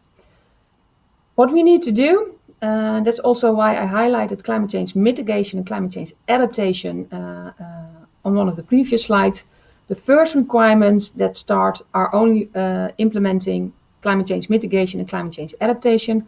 The other 4 environmental objectives will kick in by the 1st of January 2023. Then we have also requirements kicking in as the 1st of January 2024, but that's a different topic. What we see in addition to the data challenge, we see some other challenges. I already said multiple adherence dates, timelines at the beginning, the data challenge. What we also see that there is actually not a lot or no guidance at all available at the moment. So if you are a producer of cement and you need to calculate your economic activity, there is draft legislation with a methodology. Is that methodology completely clear? Not for everybody. If you are a financial institution and you're undertaking, there are different requirements for asset managers, credit institutions, insurance companies. Is the methodology clear? No, there are questions with multiple types of companies. So no guidance and no clarity. So this is also one of the challenges. I think so far what we have seen is a Q&A from the European Commission, not really addressing questions related to the taxonomy, to be quite honest. It's more focused on SFDR. This is the first part of the foundation. Let's go to the second part of the foundation, disclosures. Sustainable Finance Disclosures Regulation. It is about disclosing. Do you take sustainability risks into account? Yes or no? Disclose. How do you do that? What do you take into account, etc., etc. If you look at the SFDR, what you see is that we have 2 types of organizations in scope. I already spoke about the financial market participants. So quite a diverse group of financial institutions can be in scope of SFDR. The assessment needs to be made by, of course, by every individual financial institution. And the majority of the disclosure requirements are applicable to financial market participants. You need to disclose elements on an entity level. So we as NNIP take sustainability risk into account in the following way in our risk management process. You can say something if you do that. How do you take sustainability risk into account in your remuneration policy? Adverse impact indicators, that's entity level disclosures, but also product level disclosures. And the product level disclosures, I will touch upon those a little bit later on. So the vast majority of the disclosures is aimed at financial market participants. Then we have a second group in scope of SFDR, financial advisors. Think about if you provide insurance advice, if you provide MiFID investment advice, you need to disclose how do you take sustainability into account in your investment or in your insurance advice. There are disclosure requirements for financial advisors, but if you compare them with financial market participants, a little bit less disclosure requirements, I would say. I'm going to skip the criteria. I'm going to go to the disclosures because the disclosures are quite elaborate, but you need to include in what they call pre-contractual documentation. For an asset manager, that means, for example, that I need to include information in my prospectuses. If you provide investment services, you need to include most likely information in the client agreement. I need to include information on my website. I need to include information on in my annual reports. So it is about, in the pre-contractual information, looking forward. This is what I'm setting out to do. More detailed information on your website for a number of elements. And in the annual report, looking back. So it's a little bit of a feedback loop that's being implemented. One of the main things very often discussed is the product classification resulting from SFDR. I've been doing this work for quite some time, and usually journalists don't really like legislation and really don't like to refer to specific articles in a specific piece of legislation. But I think in relation to SFDR, I've seen a number of newspaper articles really talking about Article 6, Article 8, or Article 9 of SFDR. And I think a lot of you are familiar with this classification. I think there was a moment in time where the classification of Article 6, Article 8, and Article 9 went into the direction of being a label. So that you had discussions, for example, with potential mandate clients, but it needs to be an Article 8 mandate because Article 8 has a certain status, it can be seen as a label. I think the European Commission and the European supervisors have been very clear on that. It's not a label, it is a disclosure requirement because the product classification determines what you need to disclose. So let's focus on what the requirements are. Article 6 is you either or you don't integrate sustainability risk in your process, in your investment decision process, in case of an asset manager, for example. We have a grey little plant, a little bit sad. Article 6 products are very often seen as not sustainable. You either don't integrate sustainability risk at all, explain why you don't do that, or you do integrate sustainability risk, but that's all that you do. Then we have Article 8. That is a product that promotes environmental or social characteristics and where you invest in companies that have good governance practices. Article 9 is then what very often is seen as more sustainable, more green, to put it like that. You invest in sustainable, with a sustainable investment as its objective. I think with the little guidance that we have, recently published Q&A from the European Commission, there is now some more clarity about Article 9 that you need to invest for 100% with a sustainable investment objective. So I can imagine that after the Q&A from the European Commission, some companies may want to look at Article 9 funds, Article 9 products. Do I need to reclassify? So, for example, we have said, I'm just not on behalf of NNIP, but if you said, for example, we invest for 90% in sustainable investment objectives, and there's now a limitation, it must be 100, can you increase to that 100 or do you need to reclassify to an Article 8? So it is about greenness, how sustainable are the products, and the classification of the product has an impact on what you need to disclose. I think at the moment, the large bucket is Article 8. We have recently, the Dutch supervisor has done a study on how SFDR level 1 is implemented in the Netherlands. And we very clearly see that Article 8 is the big bucket with quite a lot of diverse funds in there, to be quite honest. Even with the Q&A from the European Commission, it remains open to interpretation. Where is precisely the border between an Article 6 and an Article 8 product, for example? To give a very concrete example, exclusions based on legislation. Is that an Article 8? Does that automatically make something an Article 8 or an Article 6 product? So I think you can see different interpretations, mainly in Article 8 products. Let's see what we're heading towards. I think there is some discussion going on about introducing minimum standards. So you have to at least adhere to the following minimum standards to be able to say that you have an Article 8 product or an Article 8 investment fund. On the one hand, I can understand that. On the other hand, if I think about how much time we are spending on implementing and how much time it will need or take to come up with the minimum standards, perhaps make sure that we implement first and then try to twist and tweak and come up with minimum standards, but not do things in parallel at the moment. I've said already that the product classification has an impact on what you need to disclose. And if you look at SFDR level 1, the disclosures, regardless whether they're for Article 6, 8 or 9, are rather high level.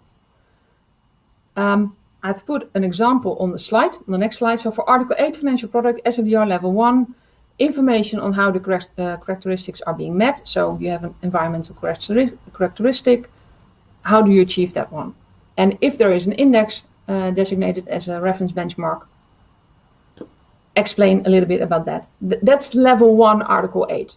So I think a lot of asset managers have implemented SFDR level 1, but the wording can be regarded as rather high level. If these are the requirements, I think what we have done, at least at NNIP, is yes, we've incorporated SFDR level 1, of course, no doubt about that, but also try to look at SFDR level 2, and we really want to have the final SFDR level 2 wording before we would make more detailed disclosures. If you look at SFDR level 2, you have much more detailed requirements for all the types of disclosures. So your disclosures in your pre-contractual information based on SFDR level 1 will be very much elaborated based on SFDR level 2. You have a template, so it's pre-described how you need to disclose. You have all types of questions, so I've included just 3 questions on this slide. It's a little bit like a kit, to be quite honest. So you have a layout, a build-up that is prescribed, and then you have questions that you need to answer. That's for pre-contractual information, and that's also for periodic reporting on adverse impact indicators. There will be level 2 legislation on your annual reports. I think the only thing that doesn't have a template is what you need to disclose on the website, but that's also rather prescribed. So it is quite a lot of information that you need to disclose based on SFDR level 2. The information that we have regarding the main question, when will SFDR level 2 final legislation be published, is that it will be published in the autumn. It will be published in the coming weeks. The last one we have heard for quite some time, so it shifts backwards in time every time. But I think we at NNIP and you at other financial institutions really want SFDR level 2 yesterday in preference to today, to be quite honest. So this is just one example of disclosure. So be aware that it's much more detailed than what I've included on the slide. Then we go also to the timeline of SFDR. At the beginning, I said we have multiple pieces of legislation with multiple adherence dates. I think SFDR is one of the main examples in relation to that. So SFDR level 1, the high level requirements that has resulted in entity level requirements, product classification and product level disclosures, kicked in March of this year. Financial market participants needed to disclose in prospectuses on websites. Depending on the size of the financial market participant, there was some requirement that could kick in June of this year, but we have had some adherence dates of SFDR level 1 in 2021. Beginning of 2021, we have once again SFDR level 1, more focusing on the annual report. But I think for next year, the main deadline is June 2022, when we need to implement SFDR level 2. What we are currently doing, probably recognizable, is once again, what data do we need and where can we get the data? I already said in relation to the taxonomy, it's quite a challenge to get data that is correct, complete, and not only based on estimates, but reliable, valuable information. There's also a data requirement for SFDR. Once again, RFPs, reaching out to companies, trying to get the information, trying to test the information. How reliable is it if I use data from multiple data vendors and I have the same data for taxonomy of SFDR purposes on the same economic activity or on adverse impact? Are the results the same, or is there a difference in methodology used by the data vendors, for example? So the data challenge is quite a puzzle in its own. So I think for next year, SFDR level 2, mid-2022 is one of the main deadlines. And then we have a lot of disclosures, once again, pre-contractual in, for example, a prospectus, websites, periodic reporting, and adverse impact reporting. And then we have multiple adherence dates or deadlines after that one. Also looking at the time, some challenges. Yeah, I mentioned them, I think, already. Multiple adherence dates, always a little bit of a puzzle. Awaiting level 2, and the link between the taxonomy regulation and SFDR. So it is interlinked. We have for SFDR, we have pre-described templates. They are part of SFDR level 2. Those SFDR pre-described templates will be amended for the taxonomy disclosures. That is also not final yet, that legislation. So we have seen a lot of drafts. We have made, as NNRP, quite a lot of mock-ups using the drafts, but we are really waiting and hoping to receive the final legislation as soon as possible. This is all what we're currently doing. What can we expect going forward? I usually divide this, and I've also done that for today, in 2 elements. So what can we expect on the topics that we're currently implementing? And what can we expect new legislation or new attention points? What I often say is that for the next couple of years, most likely we will be twisting and tweaking what we have implemented for SFDR level 1 or for the taxonomy. There is no guidance. I think even after implementation, different financial market participants are still discussing interpretations. There is not really a market standard or a market practice yet. So even if we have implemented the legal requirements on time in all the types of disclosure that we need to make, we have made the calculations, we have multiple adherence dates, so it is just adhering to the legal requirements, but then also perhaps national interpretation, Q&As from ESMA, Q&As from the European Commission. So the interpretation will follow. So if you're lucky, your interpretation is always completely in line with the interpretation of the supervisor. I think in practice there may be a little bit of difference once in a while. So we expect to be twisting and tweaking in the years to come until it settles, data improves.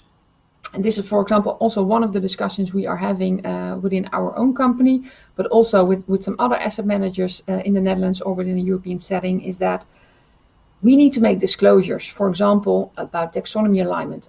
Fund A invests for 10% in taxonomy aligned economic activities.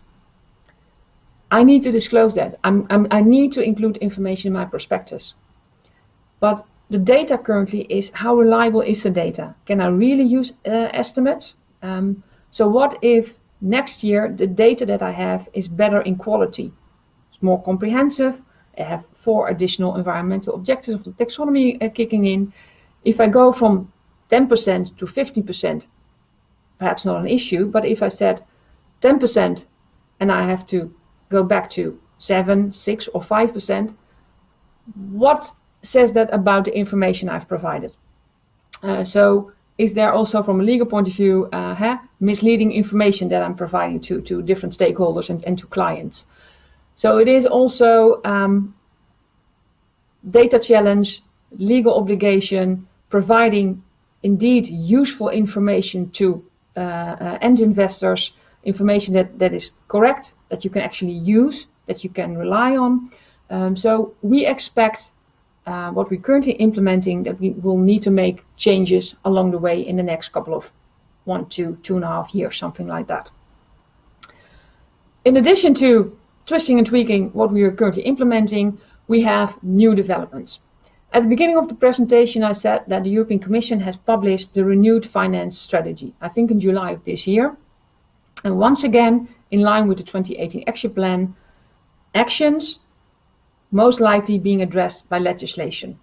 And I think what they propose is actually quite diverse. I put some things on the slide, a function of ESG rating agencies, for example, the transition in total, but also they are talking about a green mortgage, green loans for retail clients, amending legislation applicable to banks to ensure that banks take sustainability risks into account in their risk management processes and approaches. So it's quite a lot of different topics that they are thinking about. And we have the social taxonomy. I think we have had the first consultation. So what we're currently implementing is only focusing on the environment. The social taxonomy is the next step. Sustainable corporate governance once again has an impact on your company, but the last kind of topics are part of the renewed strategy. For some of them, we have had some consultations in the past, but for a lot of them, the action will start end of this year in 2022, and then with proposals for legislation in 2022, 2023. So it's quite concrete, I must say, once again, what they have included in the renewed sustainable finance strategy. And I think that's it from my side at the moment. Thank you very much, Judith, for your insightful presentation. We have a few minutes, so let me ask you some questions with our chat. Can a fund be Article 8 or 9 if the invested companies don't provide enough information to be disclosed as on a best effort basis? Good question. I think we are getting more and more a little bit conservative about that one, because you communicate something to the outside world. What is the quality of the data? Where do you make the assessment on? So for NNIP, we are getting a little bit more conservative in our approach on that one. So thank you very much for this answer. Thank you very much for being with us. Drodzy Państwo, dobiega końca ta część naszego spotkania. Teraz chciałbym zaprosić Państwa na krótką przerwę. To dobry czas, myślę, by przygotować sobie kawę po tej porcji niezwykle ważnych informacji. Za chwilę kolejne dyskusje i kolejne ważne tematy związane z tematyką ESG, z obszarem ESG. Wracamy punktualnie o 11:20. Wówczas odbędzie się kolejny panel poświęcony relacjom inwestorskim, który poprowadzi Piotr Niklewicz, przedstawiciel Giełdy Papierów Wartościowych w Warszawie, w Londynie. Zapraszam gorąco na godzinę 11:20. Do zobaczenia.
Dzień dobry Państwu, witamy po przerwie. Witamy bardzo serdecznie tych, którzy właśnie teraz dołączają do nas i rozpoczynają udział w konferencji ESG Warsaw 2021.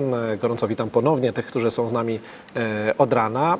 Zaczynamy drugą część naszej dzisiejszej dyskusji związanej z tematyką ESG właśnie. Już za chwilę kolejny panel zatytułowany Relacje inwestorskie, zielony most między spółkami a inwestorami.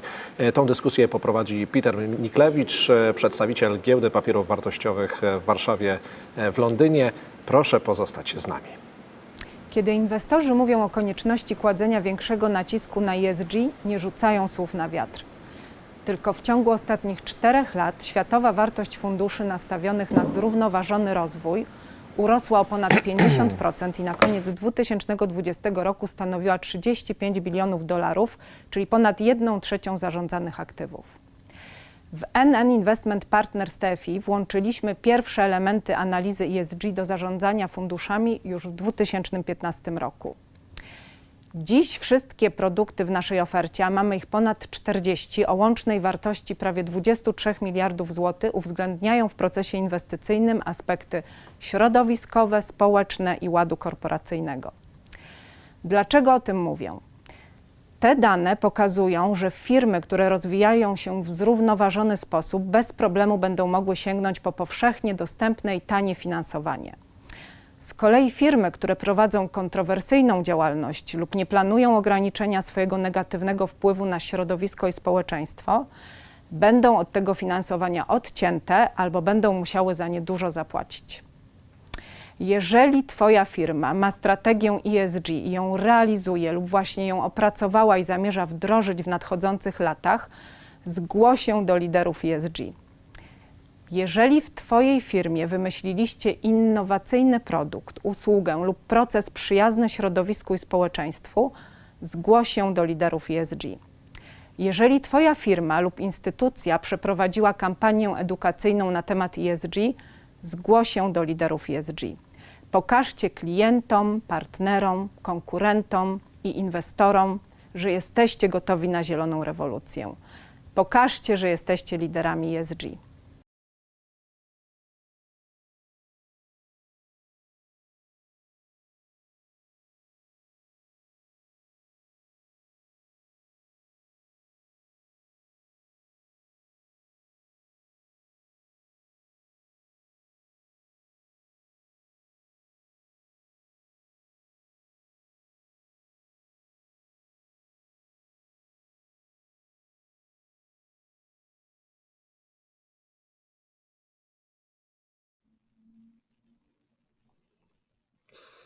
Good morning, everyone, and thank you, Tomek, for the introduction earlier. So, as you mentioned, my name is Peter Niklevich, and I'm the London representative of the Warsaw Stock Exchange. So welcome to everybody, wherever you are in Europe or the world, to what hopefully will be a super interesting discussion just before we go for lunch, our lunches, again, wherever we are in the world. In terms of the panel, we've got a few people in different places in Europe. I myself in London, I know we've got somebody in Spain, obviously in Poland, and I'm not sure where Jan Everett is. I think somewhere in a hotel, and I think he's been having a few difficulties in terms of the technical setup. So let's see if Jan can join us. So, as we've heard today, and I think as we know and have seen over the last couple of years, investors are taking a greater interest in the environmental, social, and governance, I guess the ESG performance of companies that they invest in. This interest is not only coming from, I guess, the segment of specialist ESG responsible investors, but more and more from the mainstream investors who are looking more closely at ESG as they look beyond the short-term investment horizons to the creation of something sort of longer term in terms of the shareholder value. As these investors take a more active role, I think it's probably fair to say that they're using their influence to change the behavior of companies around ESG issues. And we're going to explore the nature of those conversations between issuers and investors by way of investor relations, and hopefully discuss some of the best different approaches and vehicles for strategic engagement between the issuers, who we've got in the panel today, and investors around those ESG topics. So you've heard a little bit about me, as I said, my role, where I'm from. If I can ask the panelists, maybe one by one, to introduce themselves, the title, and the company that they represent. So over to the panelists. If we start off maybe from Belen Flor Villa.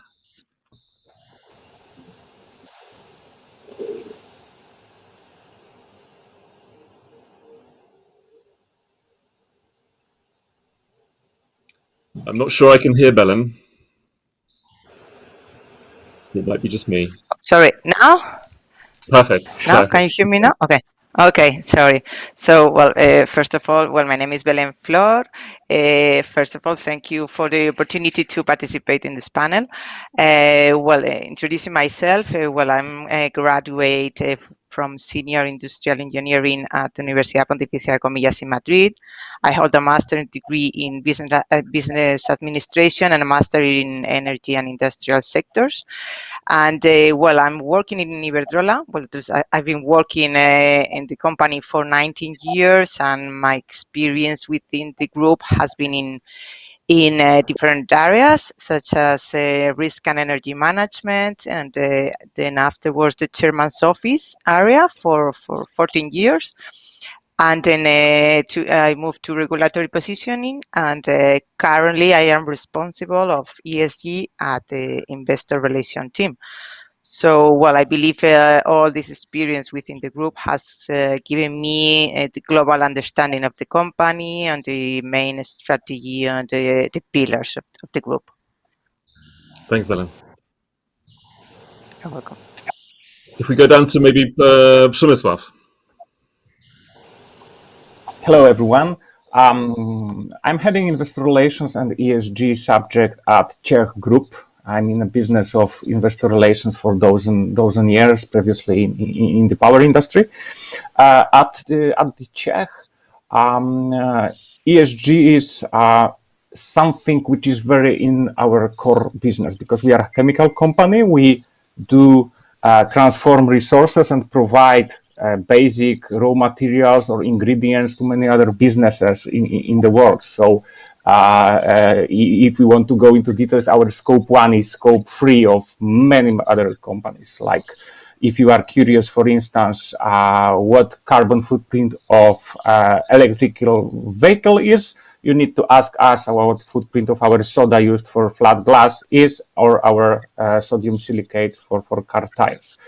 That's why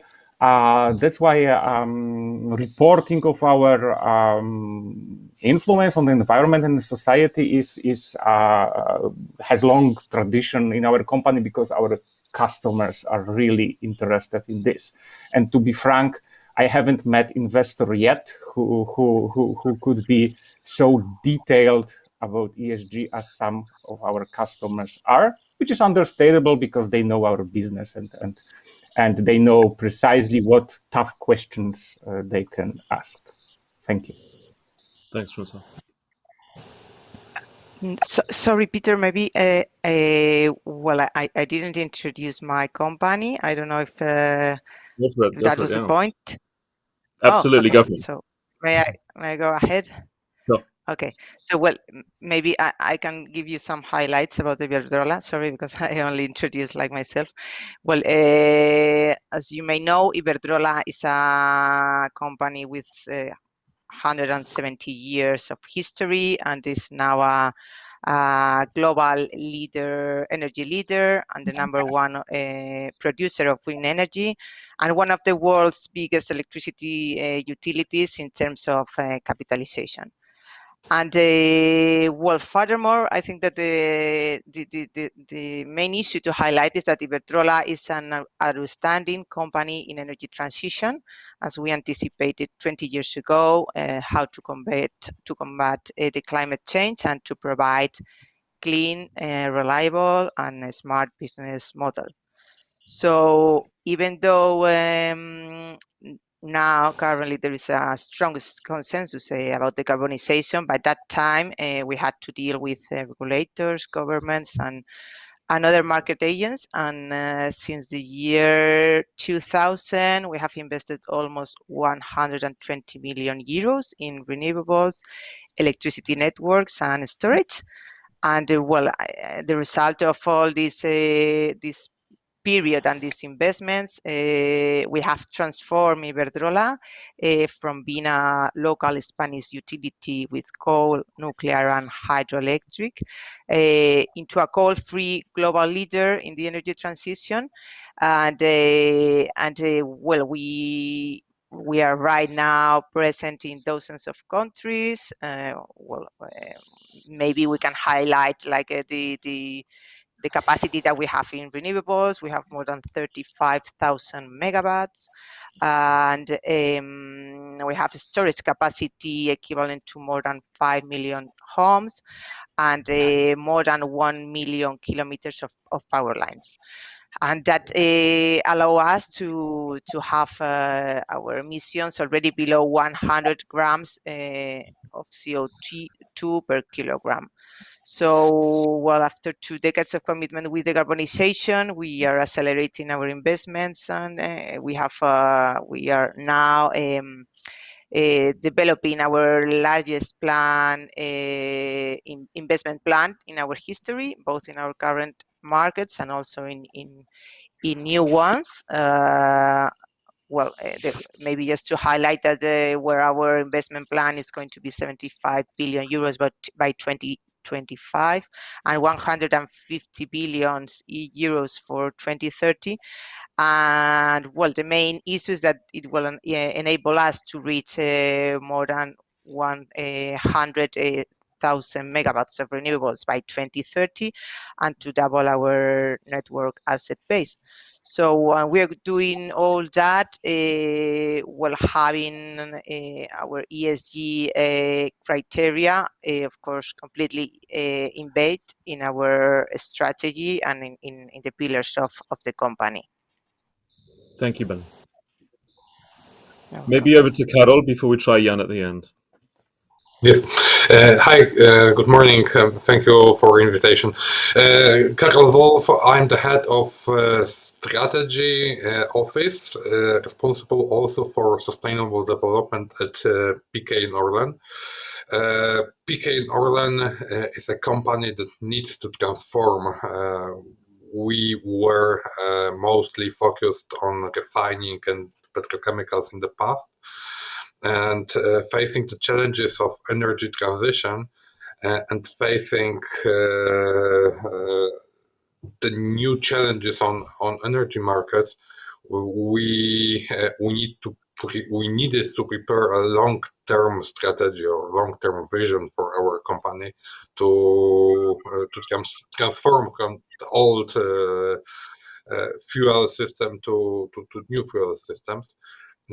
That's why we have combined sustainability and strategy in one area in the company, and I have the pleasure to lead this office. And I hope we will have a fruitful discussion today. Thank you. Thanks, Karol. Let's maybe give Jan a go. We can't see his screen, but maybe we can hear from him at all. Jan, are you there? Nie ma go. No, he's not available. He may reappear or he may not. But let's get into the discussion main. So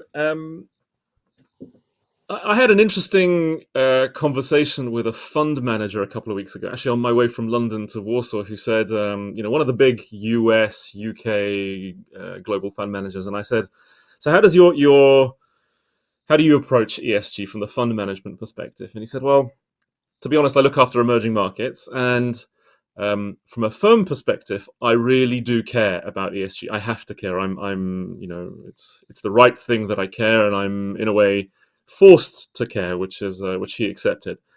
But then he said, but don't forget that at least from an EM perspective, and I'm pretty sure from a DM perspective, maybe Belen, you could, I don't know if you've got a view on this. Both FTSE and MSCI don't have any ESG criteria within their their country classification or their requirements to be within certain indices. And I actually hadn't thought about that until I had this conversation with him. So I think it's probably useful just, sort of two sides of that. Everything's going towards ESG, but at the same time, maybe some of the index providers who are, I don't know, at least from where I'm sitting, somewhere behind the curve. Be interesting to get your view on that. But then also maybe some of the nuts and bolts of, you're all in some way responsible for ESG, IR, strategy around ESG. How do your companies prioritize their engagement with the various different stakeholders, whether that be the portfolio managers, the sell side analysts, I don't know, ESG analysts? How do you tailor your approach to each of these stakeholders? If we go back to Belen, would that be okay to start with you? What is your approach to working with the different stakeholders? Well, the main issue is that for us, as I already mentioned, ESG is an aspect that have been part of the foundations of our business model for decades. So, to the extent that it has now become an established leader in ESG plus F, is what we call financial strength. And because we firmly believe in social market energy and social market economy that creates value for all stakeholders, employees, customers, and the society. So, the way we try to deal with all our stakeholders is not only with our investors, but of course with the whole what we call stakeholders. We have included in our strategy the concept of social dividend, which obligates us to, as much as financial dividend, to provide direct, indirect, or inducted added value to stakeholders through our activities. And as a step forward, last December we were pioneering in reformulating our governance and sustainability system around these ESG standards. And all those factors and many other like smaller steps has been completely well received by all of our stakeholders. And what we try to do with the ESG providers or ESG ratings is trying to have a proactive interaction with them and trying to, of course, to show all the activities that Iberdrola is doing in not only in the E, which was like the trendy topic in the past, but now especially with the S that has taken more importance since the COVID crisis, and of course in terms of governance. So we believe that it's not only something regarding investors, which is of course a very important side, but also a relationship with all our stakeholders, communities, employees, the society in general. We think that having an ESG strategy is not only good for sustainability, but also of course, for the profitability of the company and for the creation of wealth in the society as a whole. Okay, thank you. Welcome. Maybe to Przemysław, how are you engaging? Sort of a bit more details with all these different stakeholders.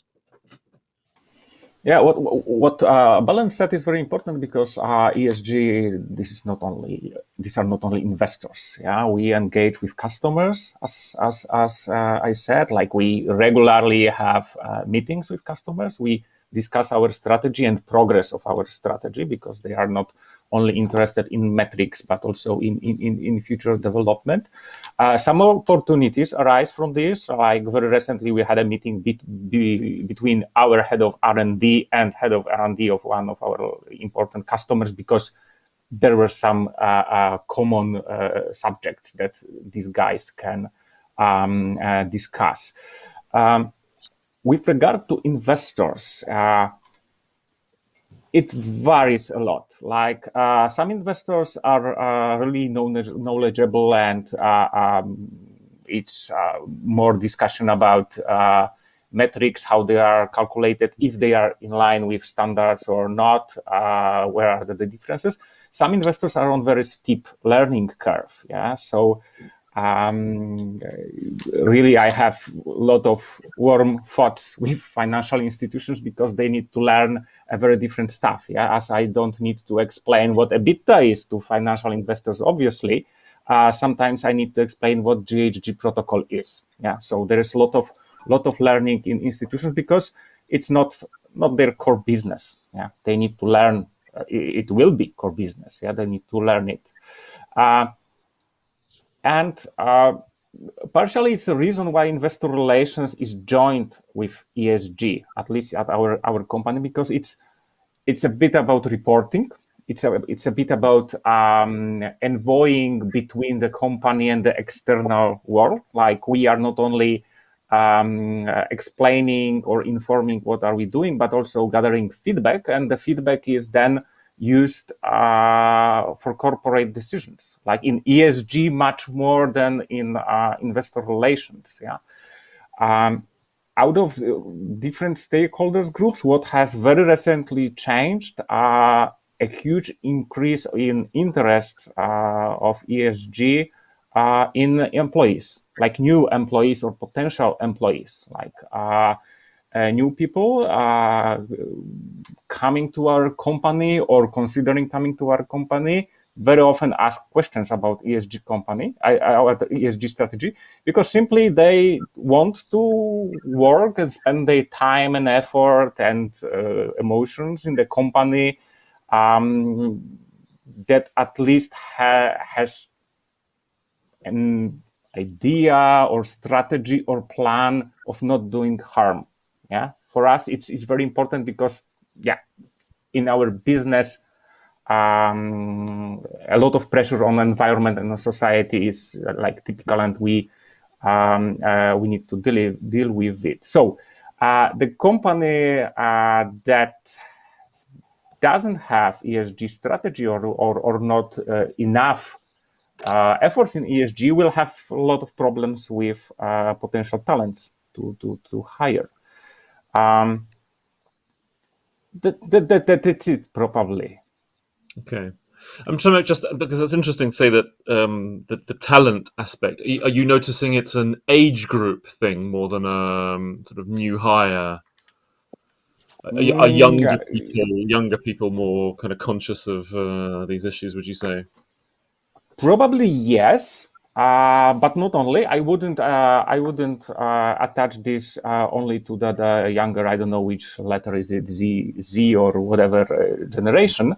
Like all sociological research I've seen says that values are more and more important for people. Values, I mean, like aligning their personal values with their real actions. Yeah. Previously, it was not so much like you earn a good wage and you don't ask questions to the company. Now it has changed. Yeah. Okay.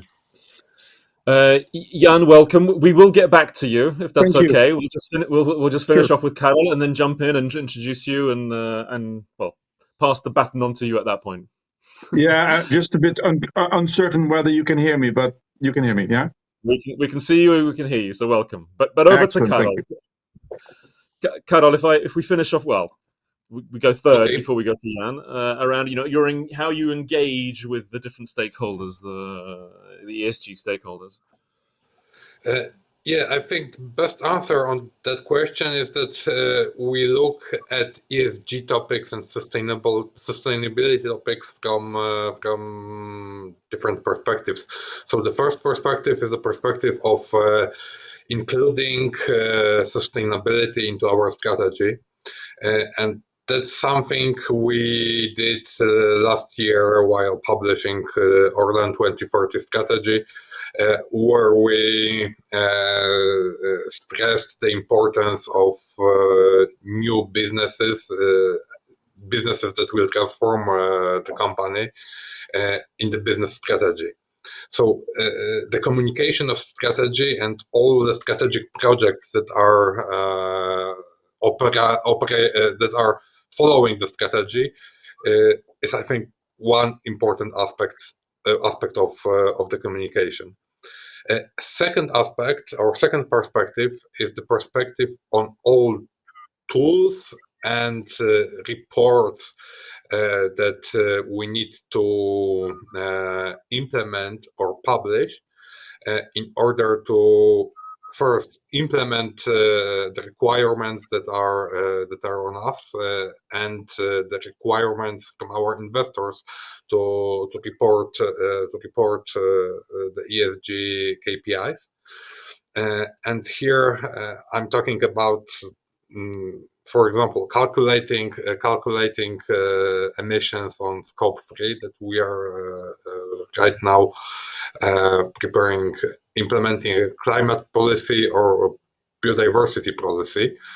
And as a public company, we need to publish those information or publish those declarations publicly, independent on what kind investor or what kind of analyst that is. So we need to inform the market equally about our policies or activities. And the third perspective on sustainability is the financing policy. For the first time this year, we have issued the green bonds. We had oversubscription of investors for that issue, and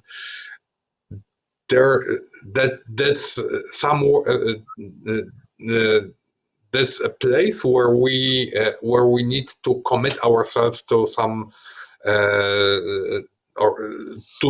some activities related with ESG. So this is the third area of our communication, and I think that all of them first are consistent and must be consistent, and another aspect, create a consistent vision of a company that needs to transform and that needs to change, needs and want to change its business approach. Okay, thank you, Karol.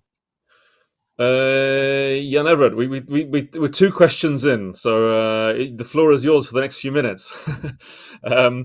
I guess your name. Let me just briefly introduce myself. Yeah, exactly. Sorry, and then go on, actually Peter.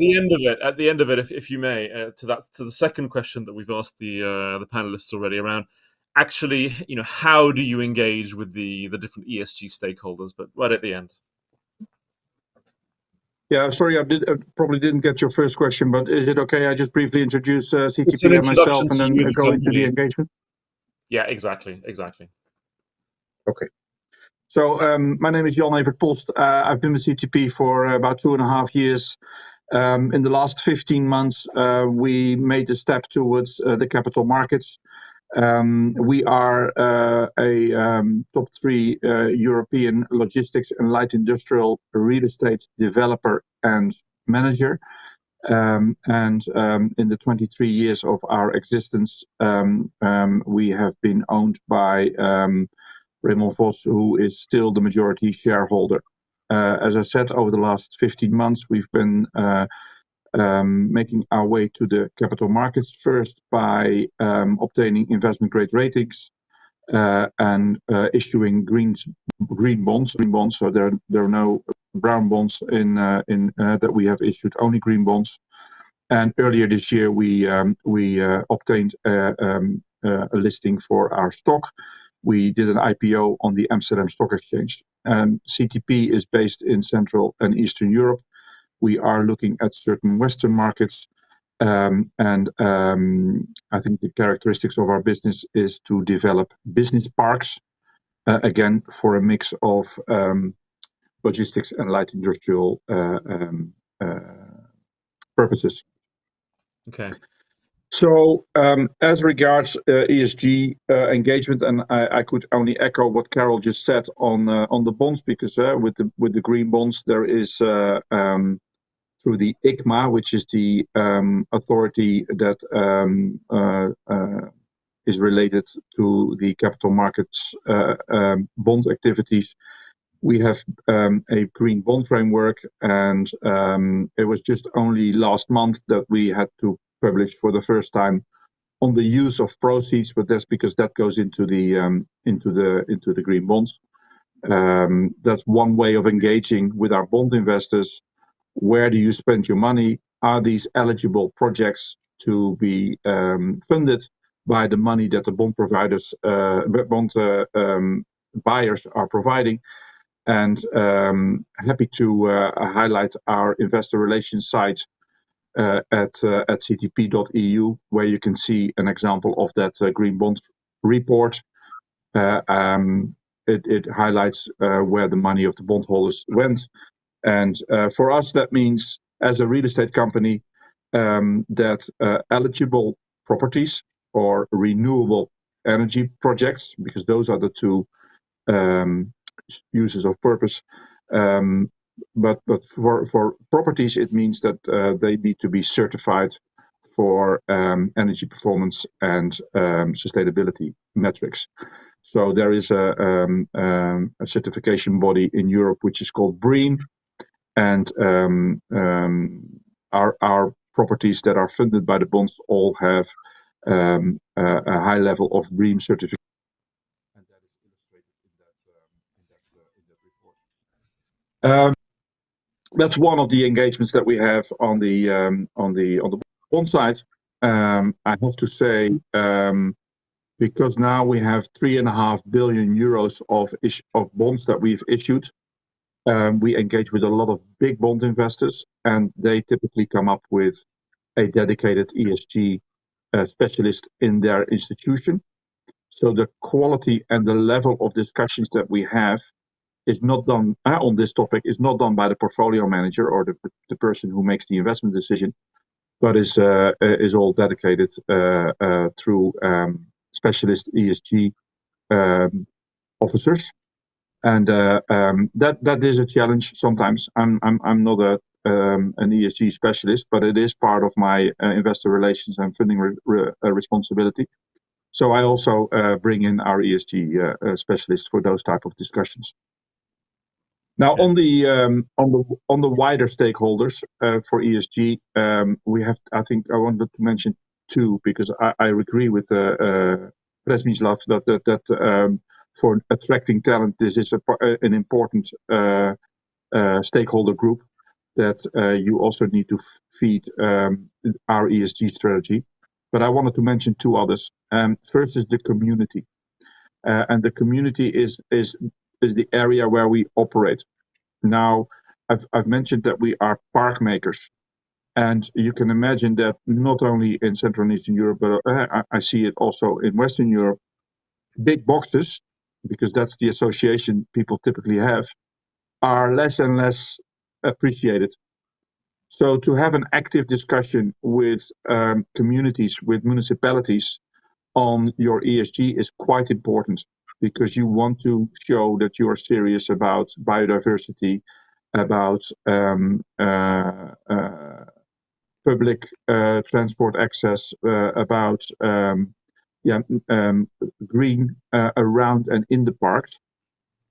And I think we are at a kind of an advantage that we not build just solitary boxes, but we build parks that enable also municipalities to speak to one voice or to one owner. Because if you have a business park with 5 or 10 or perhaps 40 owners, it's very difficult to meet that type of sub-location through one contact person. So the communities for us is an important ESG stakeholder, and I think we benefit from being a park maker, to highlight what goes into our policies on ESG in respect of building a park. Last but not least, I'll cut it short here for you, Peter. Is the engagement with equity investors. Yeah. Equal to the bond investors, you see a lot of prepared ESG specialists joining the IR discussions. But I think there's more. There's more in terms of reporting, and I think Carol also mentioned it. And that's something which is increasingly a requirement. They would like to see to what extent we are making progress in neutralizing greenhouse gas emissions or other goals in terms of ESG. Okay, thanks, Jan. I think it might be a fairly obvious question to the whole group, to all the panelists, but if we can get everybody in the screen, because I'm looking at myself at the moment, if we can get everybody in the screen. For the four of you, and just following on from what Jan said, which of you attend investor meetings? Can you put your hand up if you actually attend? So we're all attending investor meetings, right? Okay. Can I get an idea from you, maybe one by one? What is the split between, let's say, E, S, and G type topics for those investor meetings, whether that's bond or equity? And does it differ for, let's say, your domestic investor base versus your international investor base? Are there different topics that are answered? So maybe, Karol, I can see you nodding. So maybe if we go to you first and get your experience. Okay, regarding domestic and international split, we see that Polish investors still learn the ESG aspects, and international investors have more and more deeper questions, and they follow our ESG activities. So it's not that we are asked once we are invited for investor calls every 3 months, every 6 months, and investors ask us what is the progress, how our KPIs improved, and what do we plan for next period. So, but these are mostly international large investors. And in case of the split on E, S, and G, as you asked first part of the question, I think that from our point of view, where we are a large emitter of greenhouse gases, the E part, especially the reduction of our emission and all the activities connected with those ambitions, are like most important for our investors. However, S and G are important as well, and we get more and more questions about G and our governance within the corporation and governance process that is included into our day-to-day business activities, how our policies and how our internal documents imply or impact or improve sustainability in our business. So I would say the beginning is E and environmental aspects, but more and more G is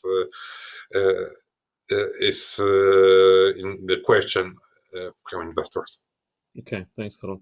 Maybe over to Przemysław for the Polish angle before we go to Spain and an Amsterdam listing. Yeah, absolutely. I do agree with Karol that our domestic investors are looking for a word, maybe not that advanced. I don't know if it's relevant. Like they started later, I think. So discussion with investors, with foreign investors, is very often much more deeper and into sometimes very details. Like once I remember we had very detailed discussions about our water consumption because the fund that was interested in the company has kind of water responsibility in their mandate. So they were interested in the subject especially. Then what component? Obviously, E is the easiest because E is measurable. Yeah, we can measure emissions, air pollution, water consumption, waste, and stuff like that. Yeah, so it's the starting point.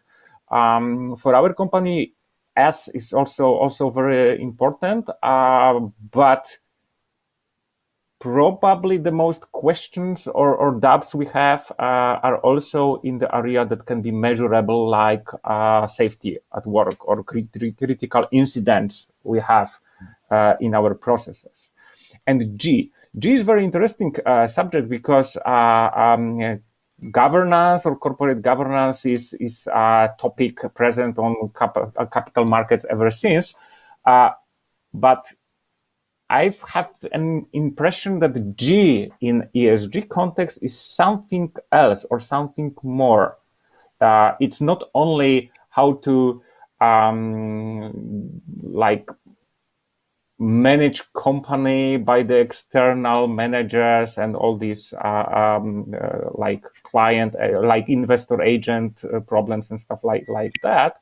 But it's more about transparency, being open, reporting within frameworks, and not only to investors, and to include other stakeholders group into decisions or at least discussions with the companies. Okay. Thanks, Professor. Maybe Belen, how is it for Iberdrola in Spain? Yeah, well, as well as all of the panelists have said, well, maybe in the rest of Europe, the position regarding ESG issues is more trendy and more important. We've seen that foreign investors ask a lot about all the ESG details. Maybe in Europe we are a little bit advanced compared to the United States, but we are seeing that the trends are moving forward, and well, all of our stakeholders, not only in environment but also social and governance. And for example, in terms of green financing, as well as Jan and Carol mentioned, well, we think that the investor society, they value a lot the transparency, and as you know, the latest recommendation of the task force on climate related financial disclosures is a pioneering system of reporting disclosure, and is a strong reporting, and of course for the investors is very relevant. And then of course in terms of financing, we support also the ICMA's green bond principle through the use of proceeds, and of course we push to have all of our activities eligible under the European Union taxonomy. So that's why Iberdrola developed a a green financing framework, and well, in order to issue all of our bonds well, within this framework.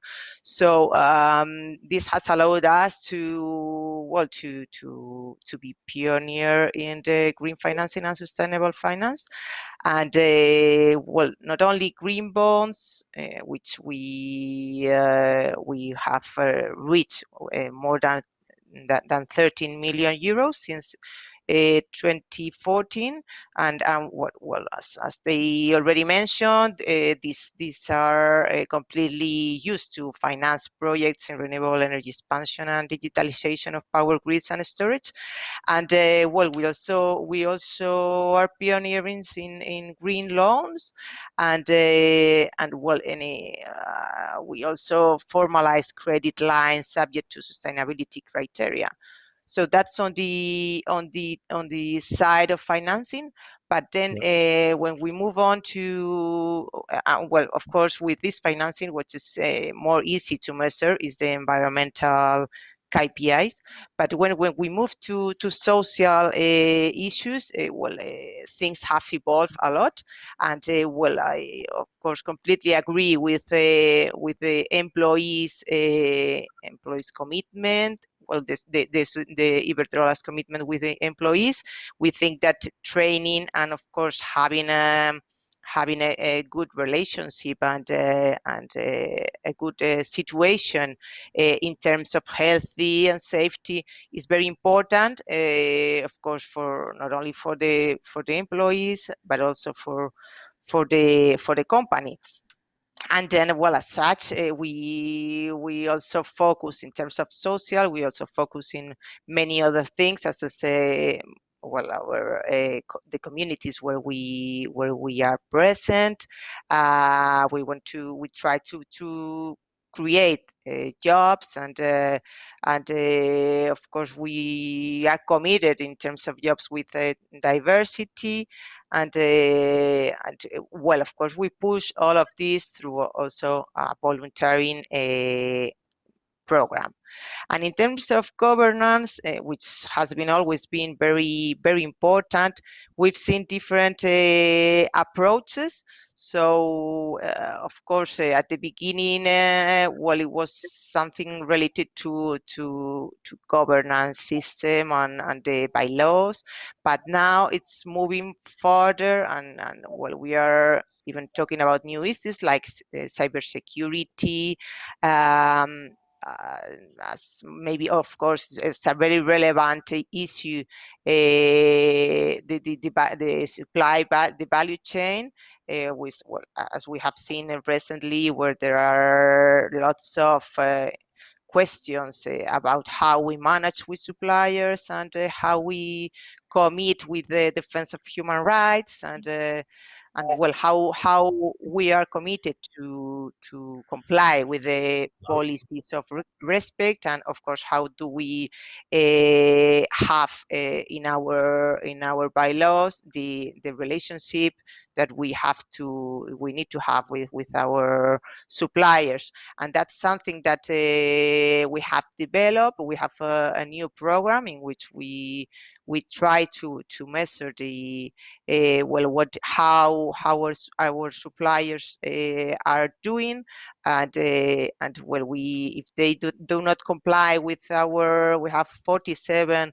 like KPIs in terms with suppliers, and if they don't fulfill the commitments that we feel are necessary and comply with the human rights policies and all of our ESG laws, we try to help them, and we push forward to allow them to increase, and of course to try to continue having them as suppliers.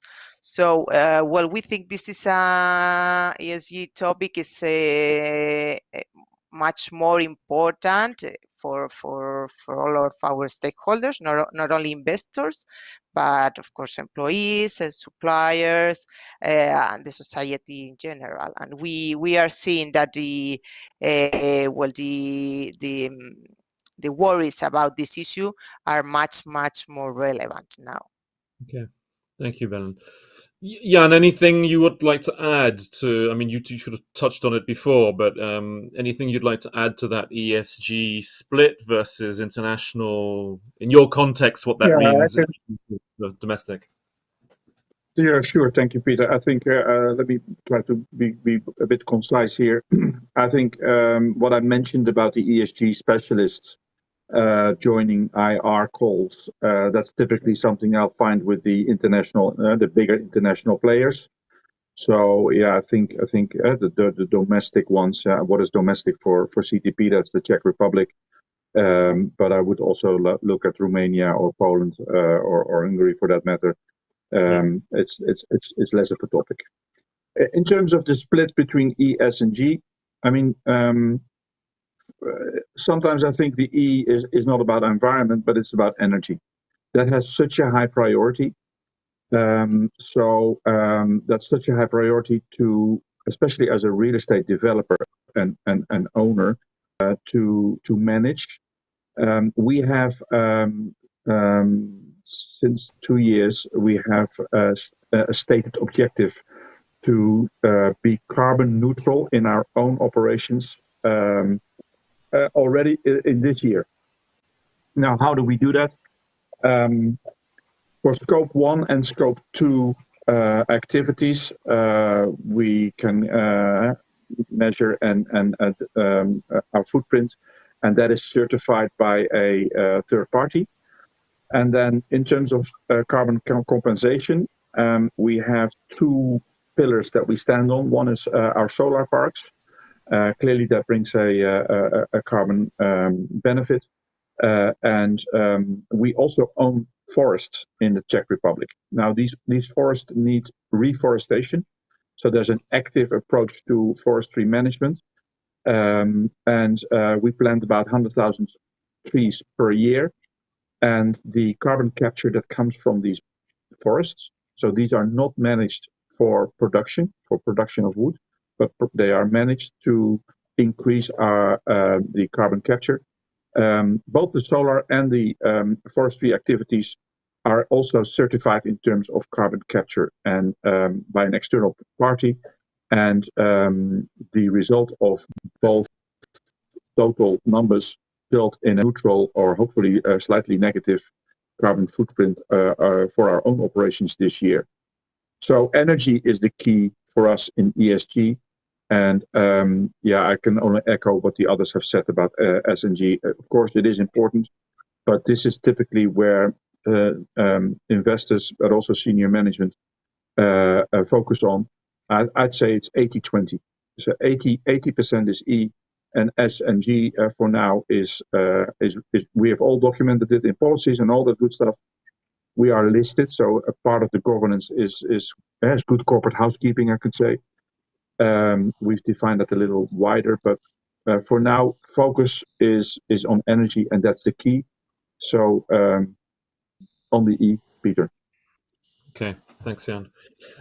Final question, really, or final topic to the panelists. I mean, I spent a bit of time in IR in a FTSE 250 many moons ago, and I remember I can't remember which month it was, but we'd planned the IR calendar for the next 12 months. This conference, these are the results, dates, etc. It'll all be planned out for 12 months in advance. I wonder, do you plan your ESG engagement that far in advance? Is it something that's almost sits alongside the IR calendar or is integrated within the IR calendar? Just maybe from a nuts and bolts, how do you actually do it? Would be useful, I think, for our audience to hear. Who's prepared to take the first question? I'm happy to. Belen had it up. There you go. Yeah, okay, thank you. Well, I think that at least in our case, we have ESG reporting and ESG decisions all included in our investors or presentations, so it's not something that we do separately from the moment, but it's true that we in all of our presentations we highlight our ESG advances, and for that what we try to do is previously we have always anticipate in the high, or trying to analyze how the growing expectation of ESG investors and their priorities, how they are moving and evolving market practices. And then what we also do is we benchmark and analyze how ESG programs compares in the sectors in order to identify areas of improvement. And then, of course, when you say if we planned our ESG communication, of course, we do have special webinars regarding different ESG issues, because it's not only environmental, but also how you achieve those environmental issues. So, for example, we have had webinars regarding green hydrogen and offshore wind, and so we try to tell the market and our stakeholders the way we think we can contribute to ESG. And then, of course, we do different ESG roadmaps and reporting. So not only the non-financial disclosure report is relevant, but also having different documents where we measure and we analyze how we are evolving in all our KPIs. So we think it's something that of course is not only to measure our KPIs, but also to try to communicate our strategies and how we include our ESG criteria in the company business activities on a daily basis. Okay, thanks, Belen. Maybe Przemysław. Yeah, I would say these days it's sometimes difficult to plan next Monday and not mentioning next 12 months. Yeah, it's a joke, but only a bit. Like ESG is part of company's performance. Yeah, so I think it should be communicated, reported in the same manner, like joint with all the other communication with investors and other stakeholders. Like we report in some details half annually, in less details, but most important stuff quarterly. Like we report our carbon emissions quarterly, because it's we know it's a very hot topic for investors and for clients. As well. In this respect, that's the one thing we dream of, or sometimes even beg to have standards, because when we don't have standards of reporting, every institution or every stakeholder that wants to get some knowledge about our company asks very similar but different questions. So one guy wants to have data in rows, the other wants to have data in columns. They have these definitions, the others have other definitions. Yeah. So as investors don't ask us to fill in questionnaire about our financial data, I would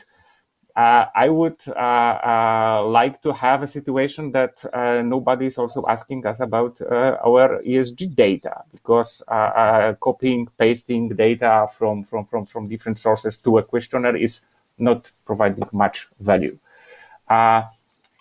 But yeah, we understand the situation. There are no standards. So sometimes people ask us if we fear standards. No, we don't. We hope standards will be established. If this is happening, you only need to have very good quality of reporting, and then you have much more time to focus on value-adding communications or even actions, because ESG management is not only about communication, but also about finding solutions at the company and discussing this internally. Okay, thanks, Professor. Karol, over to you. Yes. Yeah, I agree with Przemysław that so far ESG is integrated into our normal reporting, both on quarterly basis, where we include ESG KPIs in the quarterly results, and in annual reporting. So we publish annual integrated report with elements that are compliant with ESG reporting schemes. But what I think and what may be useful in the future is some kind of dedicated ESG investor meetings or investors calls, because we have more and more calls from investors specifically on ESG topics, and so far we've managed to discuss that individually, but yeah, the reporting at the company needs to transform and align with investors' expectations, and the more there will be expectations about ESG, the better solutions we will find to meet those expectations. Right, thank you. And Jan, last word from you. How does it look from your end? Well, I think it's a very practical question, and I like it because that's also the way I've looked at next year and also this year. So when we went to the stock market early this year, we didn't have any external ESG rating, or what we communicated on was more a kind of a free format. Since then, we've assessed what type of external ratings on ESG matters we would like to feature, and I think it's been said before, but there's a myriad of different agencies. I think I counted more than 10 or 12 different agencies that may be applicable for us. For now, we've only obtained a Sustainalytics ESG rating. That's a risk rating, but in the IR calendar for the rest of this year and also for next year, we aim to get more external validation through these ESG ratings, and that means catering for policies, procedures, data, regular reporting, all the good stuff that's just been mentioned. So that's our approach, broaden the external ratings on our ESG profile over the next 15 to 12 months, 12 to 15 months. Okay. Panelists, thank you very much for your time today. I think there's no need to summarize, right? I think we've covered quite a lot of topics. So thank you very much for your time and insight. So on behalf of myself, I guess the Warsaw Stock Exchange, and all our partners right at the bottom, thank you very much. Have a good lunch. And Tomasz, really over to you again. Thank you.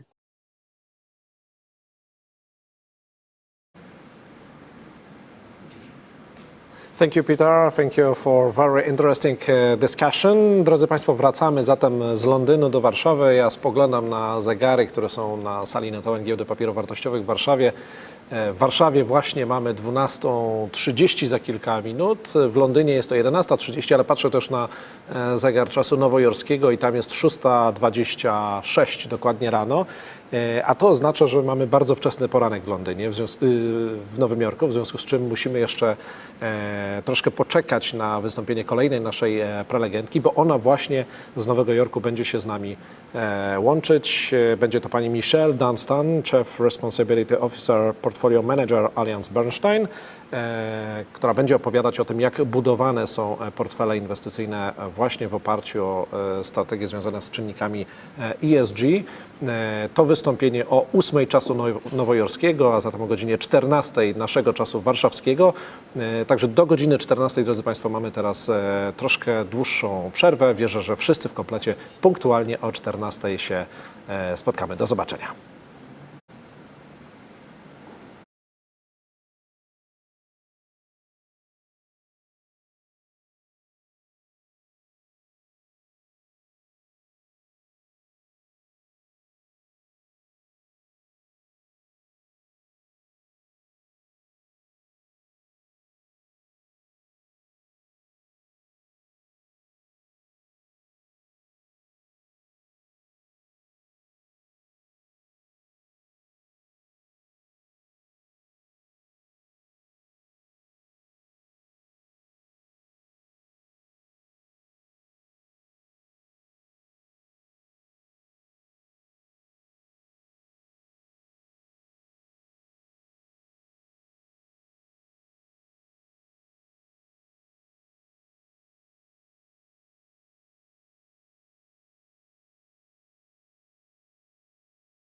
Państwo, witamy po przerwie. To jest ostatni akcent tegorocznej edycji konferencji ESG Warsaw 2021. Zgodnie z obietnicą sprzed przerwy już za chwilę przeniesiemy się do Nowego Jorku, by usłyszeć o tym, jak budowane są portfele inwestycyjne i jak one mogą odzwierciedlać zmiany klimatyczne. Łączymy się zatem z panią Michelle Dunstan, Chief Responsibility Officer, Portfolio Manager AllianceBernstein. Good morning in New York. Good morning, Michelle. Thank you for being with us. And so, the floor is yours. Thanks, Tomas. I'm delighted to be here. So today we wanted to talk about a couple of things. First, I wanted to discuss how asset managers can incorporate climate change in their investment process. Not just discussing a commitment towards net zero emissions, but exploring the complex impact of climate change on assets and how analysts and portfolio managers should think about analyzing and valuing that impact. And second, we'll talk a little bit about how AllianceBernstein is approaching this. So a changing climate can be described in terms of both means and extremes. Over time, those averages will change and extreme events will become more frequent and more severe.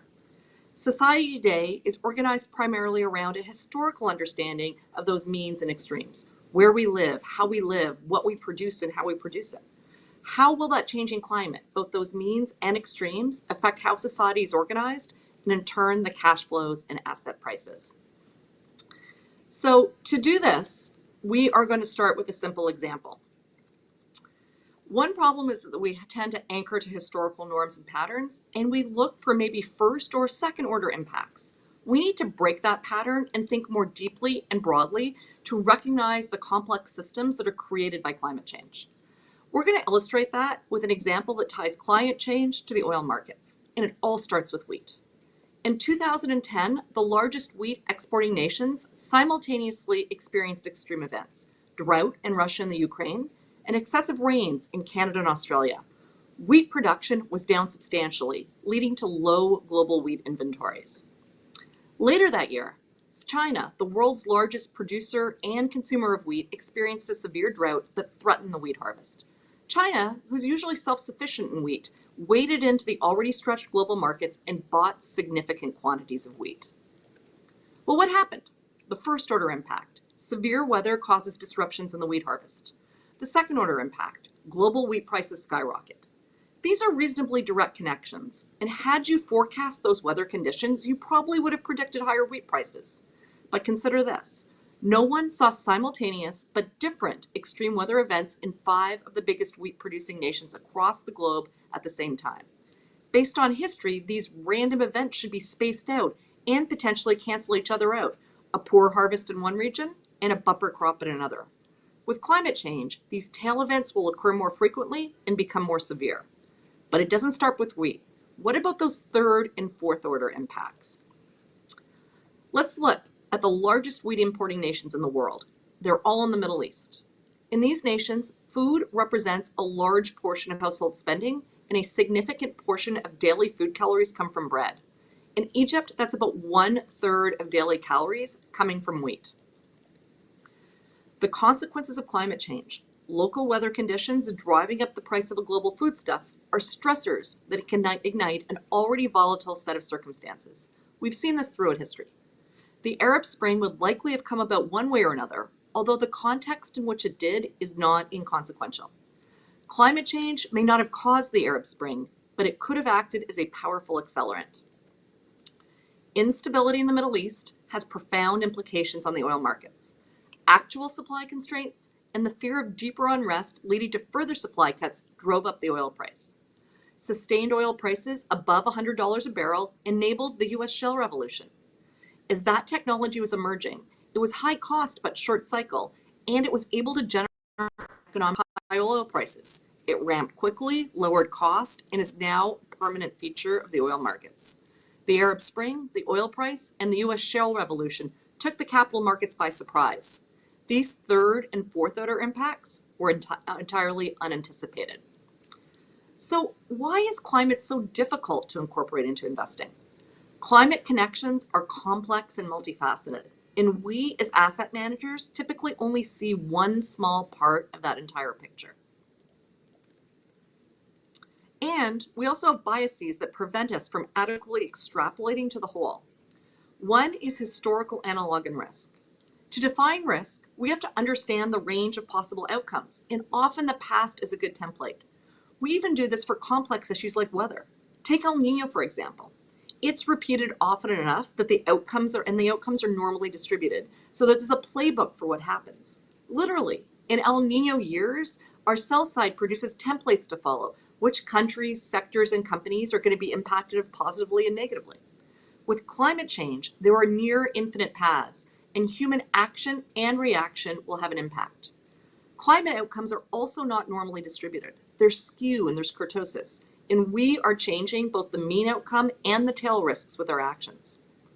Time horizon is also a bias issue. Equity portfolio turnover is what, 50 to 100% annually? But asset managers are evaluated on a 3 to 5 year basis and compensated annually. Pension fund asset allocations are evaluated on timescales that are significantly shorter than the liability duration.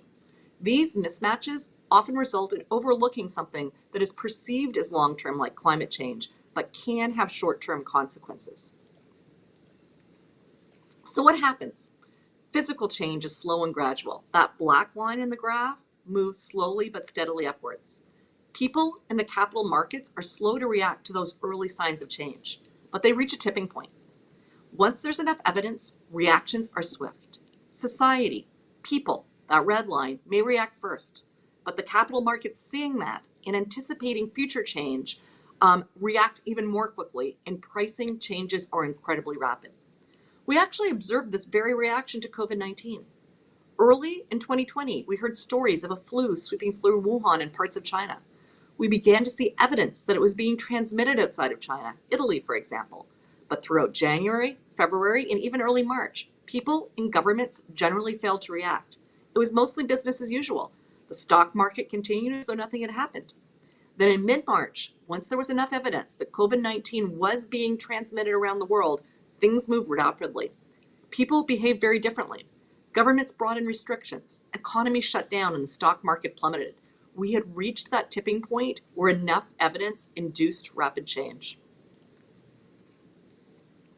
Changes in climate are difficult to predict. The system is complex with long lead times and inherent variability. The effects of climate change are not uniform across the globe. Temperature will vary by geography. Rainfall and humidity changes will vary by region. Sea level rise will vary around the world. Correlations among these events will also change, and the likelihood of cascading events, one leading to the other, increases. The human response is also impossible to fully anticipate. Climate's role in society runs deep. Globalization creates connections that amplify local events, and political and economic interests make prediction difficult. So how can investors start to connect climate change to asset values? On one hand, we need to focus on the changes that are most likely.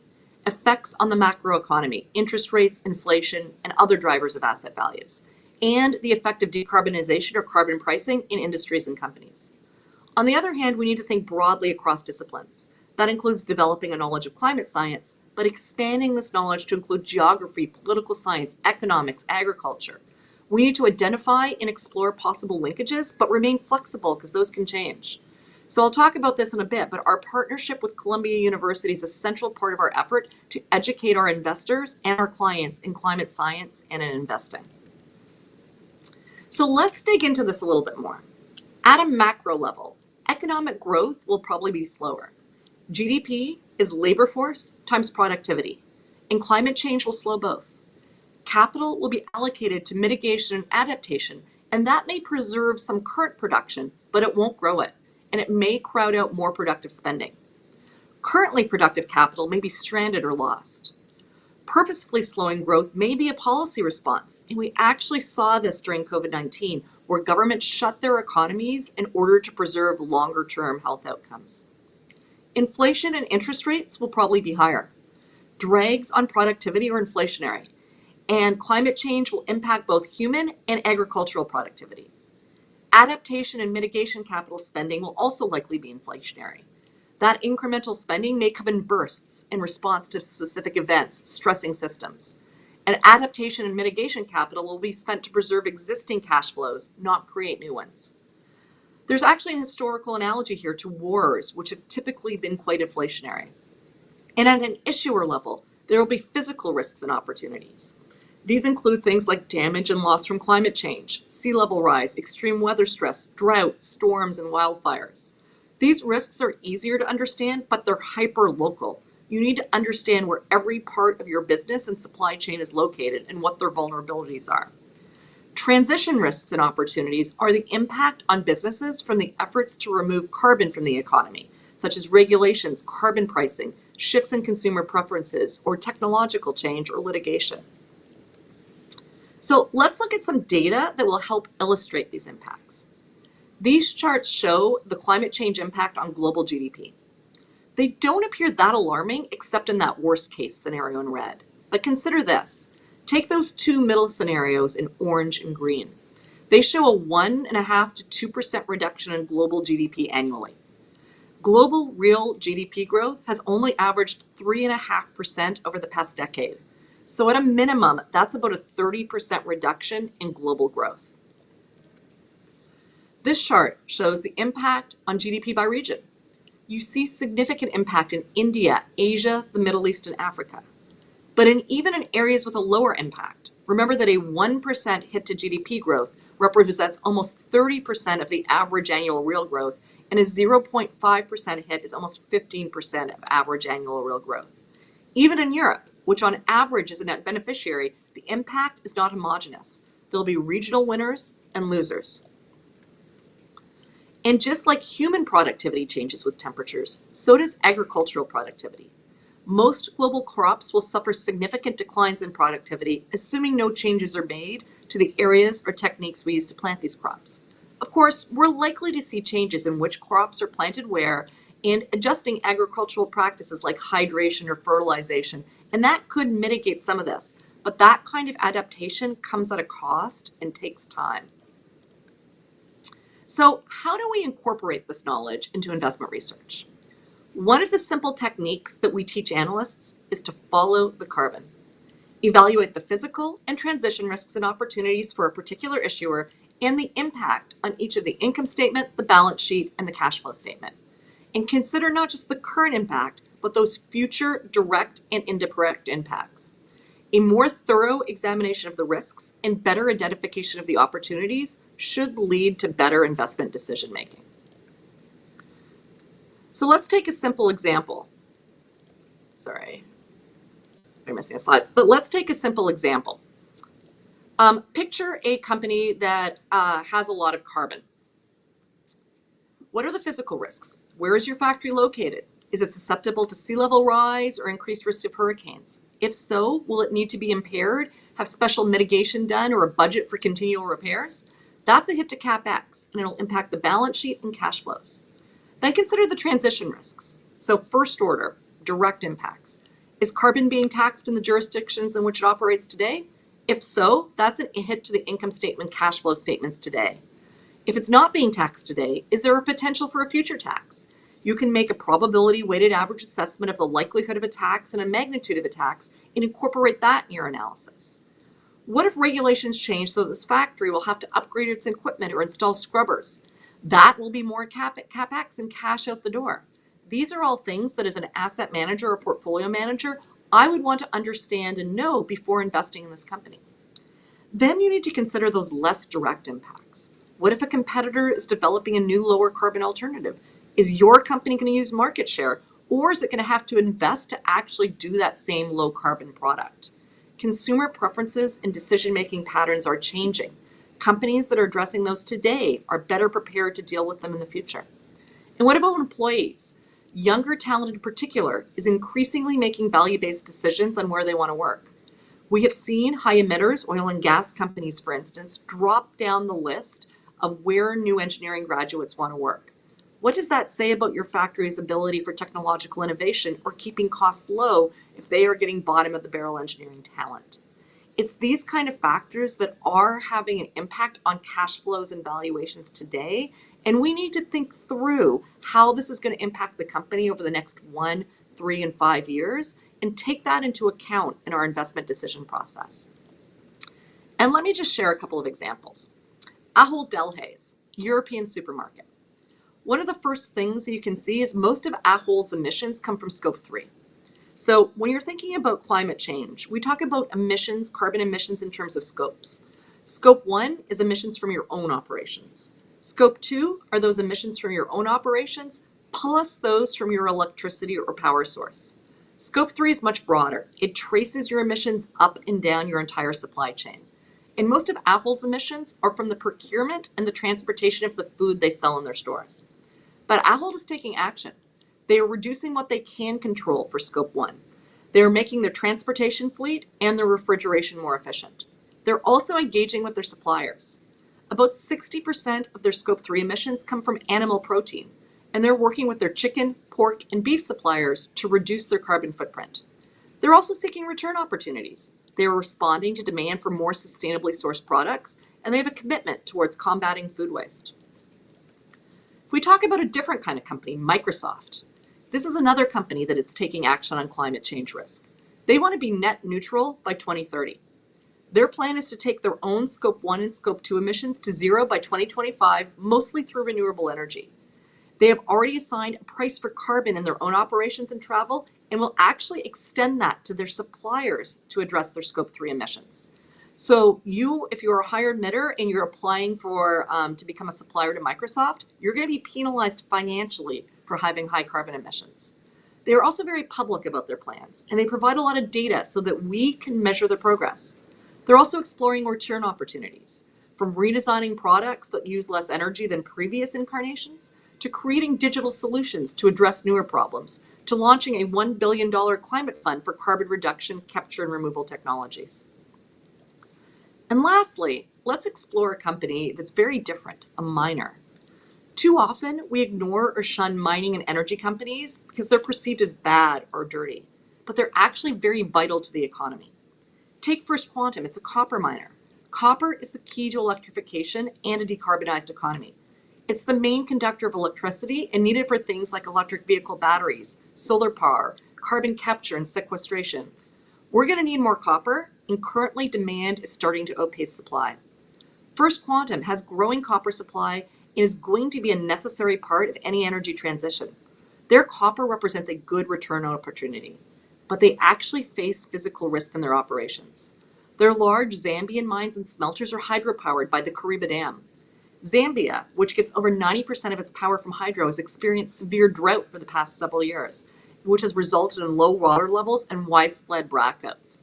With climate change, that's expected to become more severe and potentially impact First Quantum's operations. Similarly, their new mine on the coast of Panama is vulnerable to sea level rise. It's these types of things that we need to understand to correctly assess the cash flows and the valuations to put on these companies.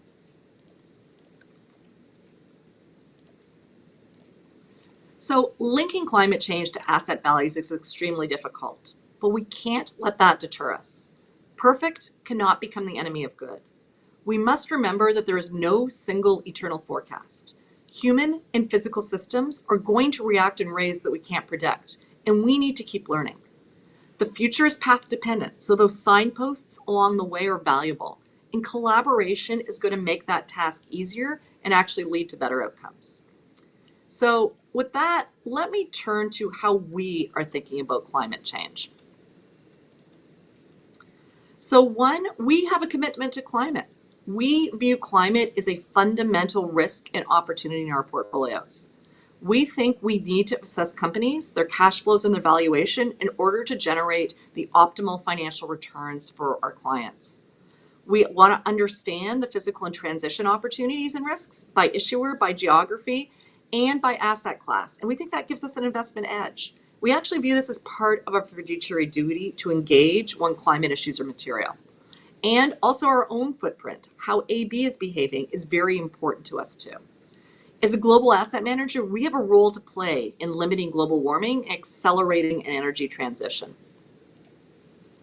So how do we do this? We do this in three ways. One is through collaboration, through different agencies, through different international organizations, and with our fellow asset managers.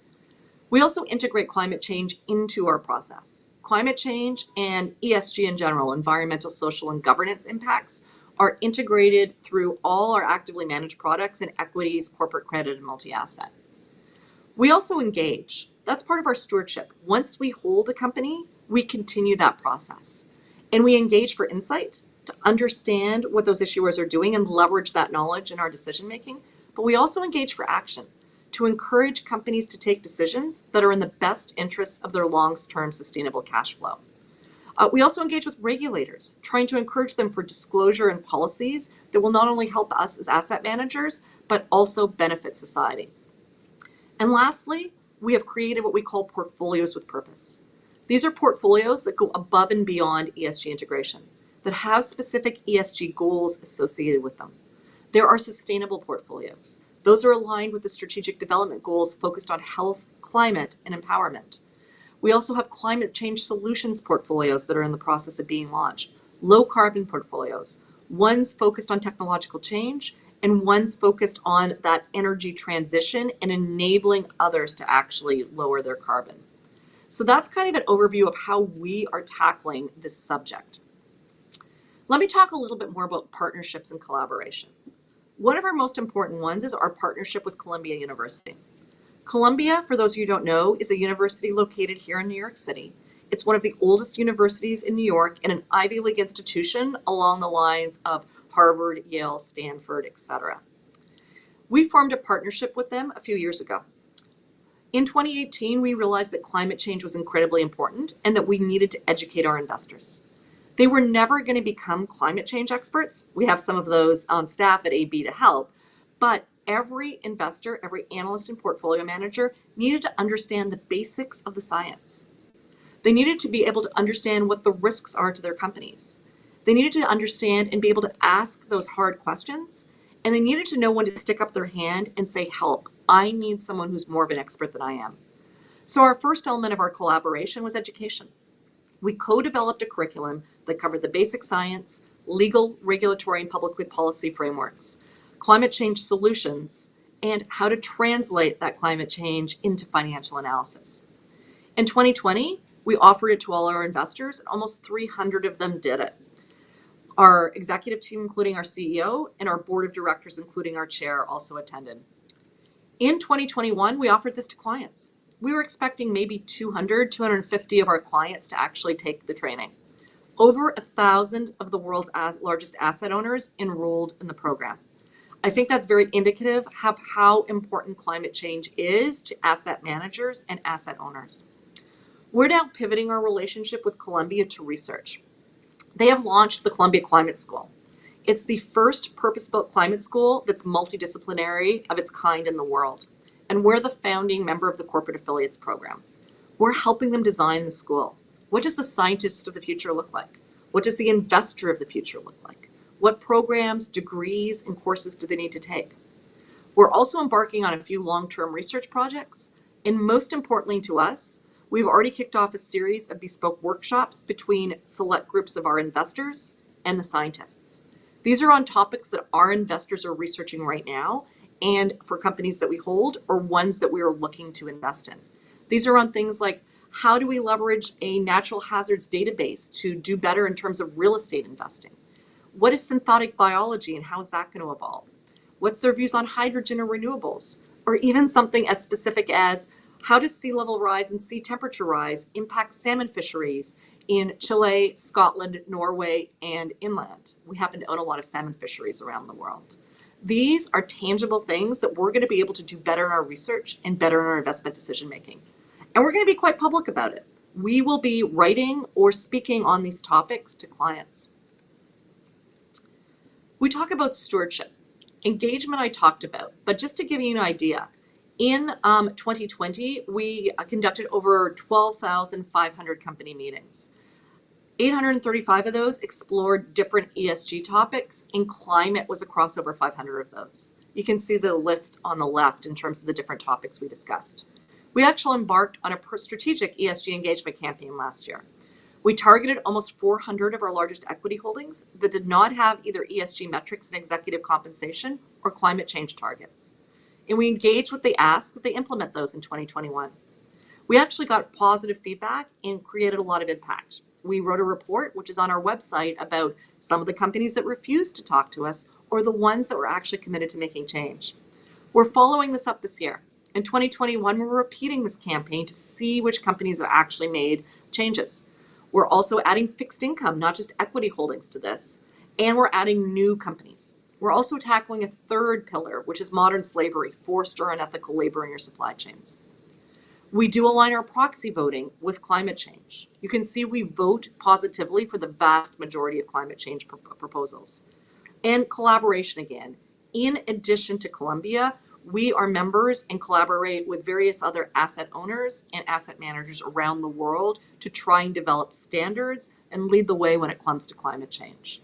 Whether that's Ceres, the PRI, the CDP, or even Climate Action 100+. We're currently co-leading 3 engagements with some of the largest emitters in the world. And we didn't pick the easy ones. We kind of picked some of the tough ones, like Petrobras in Brazil, or Eskom, the coal-fired power utility in South Africa, or Sasol, the South African fuels company that takes coal and turns it into diesel and gasoline. And we feel that we're making traction with these companies to try and improve them. And lastly, I just wanted to talk about thought leadership. It's important to share. That's the only way the world is going to advance. We publish all our research, everything we do online. Last year, we published over 40 pieces on climate change. They're all on our website. We share them with asset owners. We share them with the media. We share them with the public. We're hoping to help make a difference, hoping to convince people that climate change is fundamental and actually doing the analysis makes you a better investor and produces better returns. And together, try and do better for society. So I will stop there and I will see if people have any questions. Michelle Dunstan, thank you very much for your presentation. Thanks for your time and many interesting tips. So have a good day because in New York it's 8:30 a.m. In Warsaw we are half afternoon. Thank you very much, Michelle. Drodzy Państwo, to był ostatni akcent tegorocznej konferencji ESG Warsaw 2021. Bardzo się cieszę, że byliście Państwo razem z nami. Jestem przekonany, że informacje i opinie, które tutaj się pojawiały, będą dla Państwa przydatne w codziennej pracy, w codziennych wyzwaniach. Myślę też, że dzisiejsza konferencja, cały dzień dyskusji potwierdziły tezę, którą na wstępie wygłosiła pani prezes Izabela Olszewska, że ESG jest coraz bardziej popularne, że znaczenie ESG rośnie i nic nie wskazuje na to, aby była to tylko chwilowa moda. Bardzo serdecznie w imieniu organizatorów dzisiejszej konferencji Giełdy Papierów Wartościowych w Warszawie, NNTF-i, CFI Society Poland, Erste Securities i UN Global Compact Network Poland, a także w imieniu własnym dziękuję za ten spędzony wspólnie czas. Życzę Państwu w Warszawie dobrego popołudnia i do zobaczenia na konferencji za rok.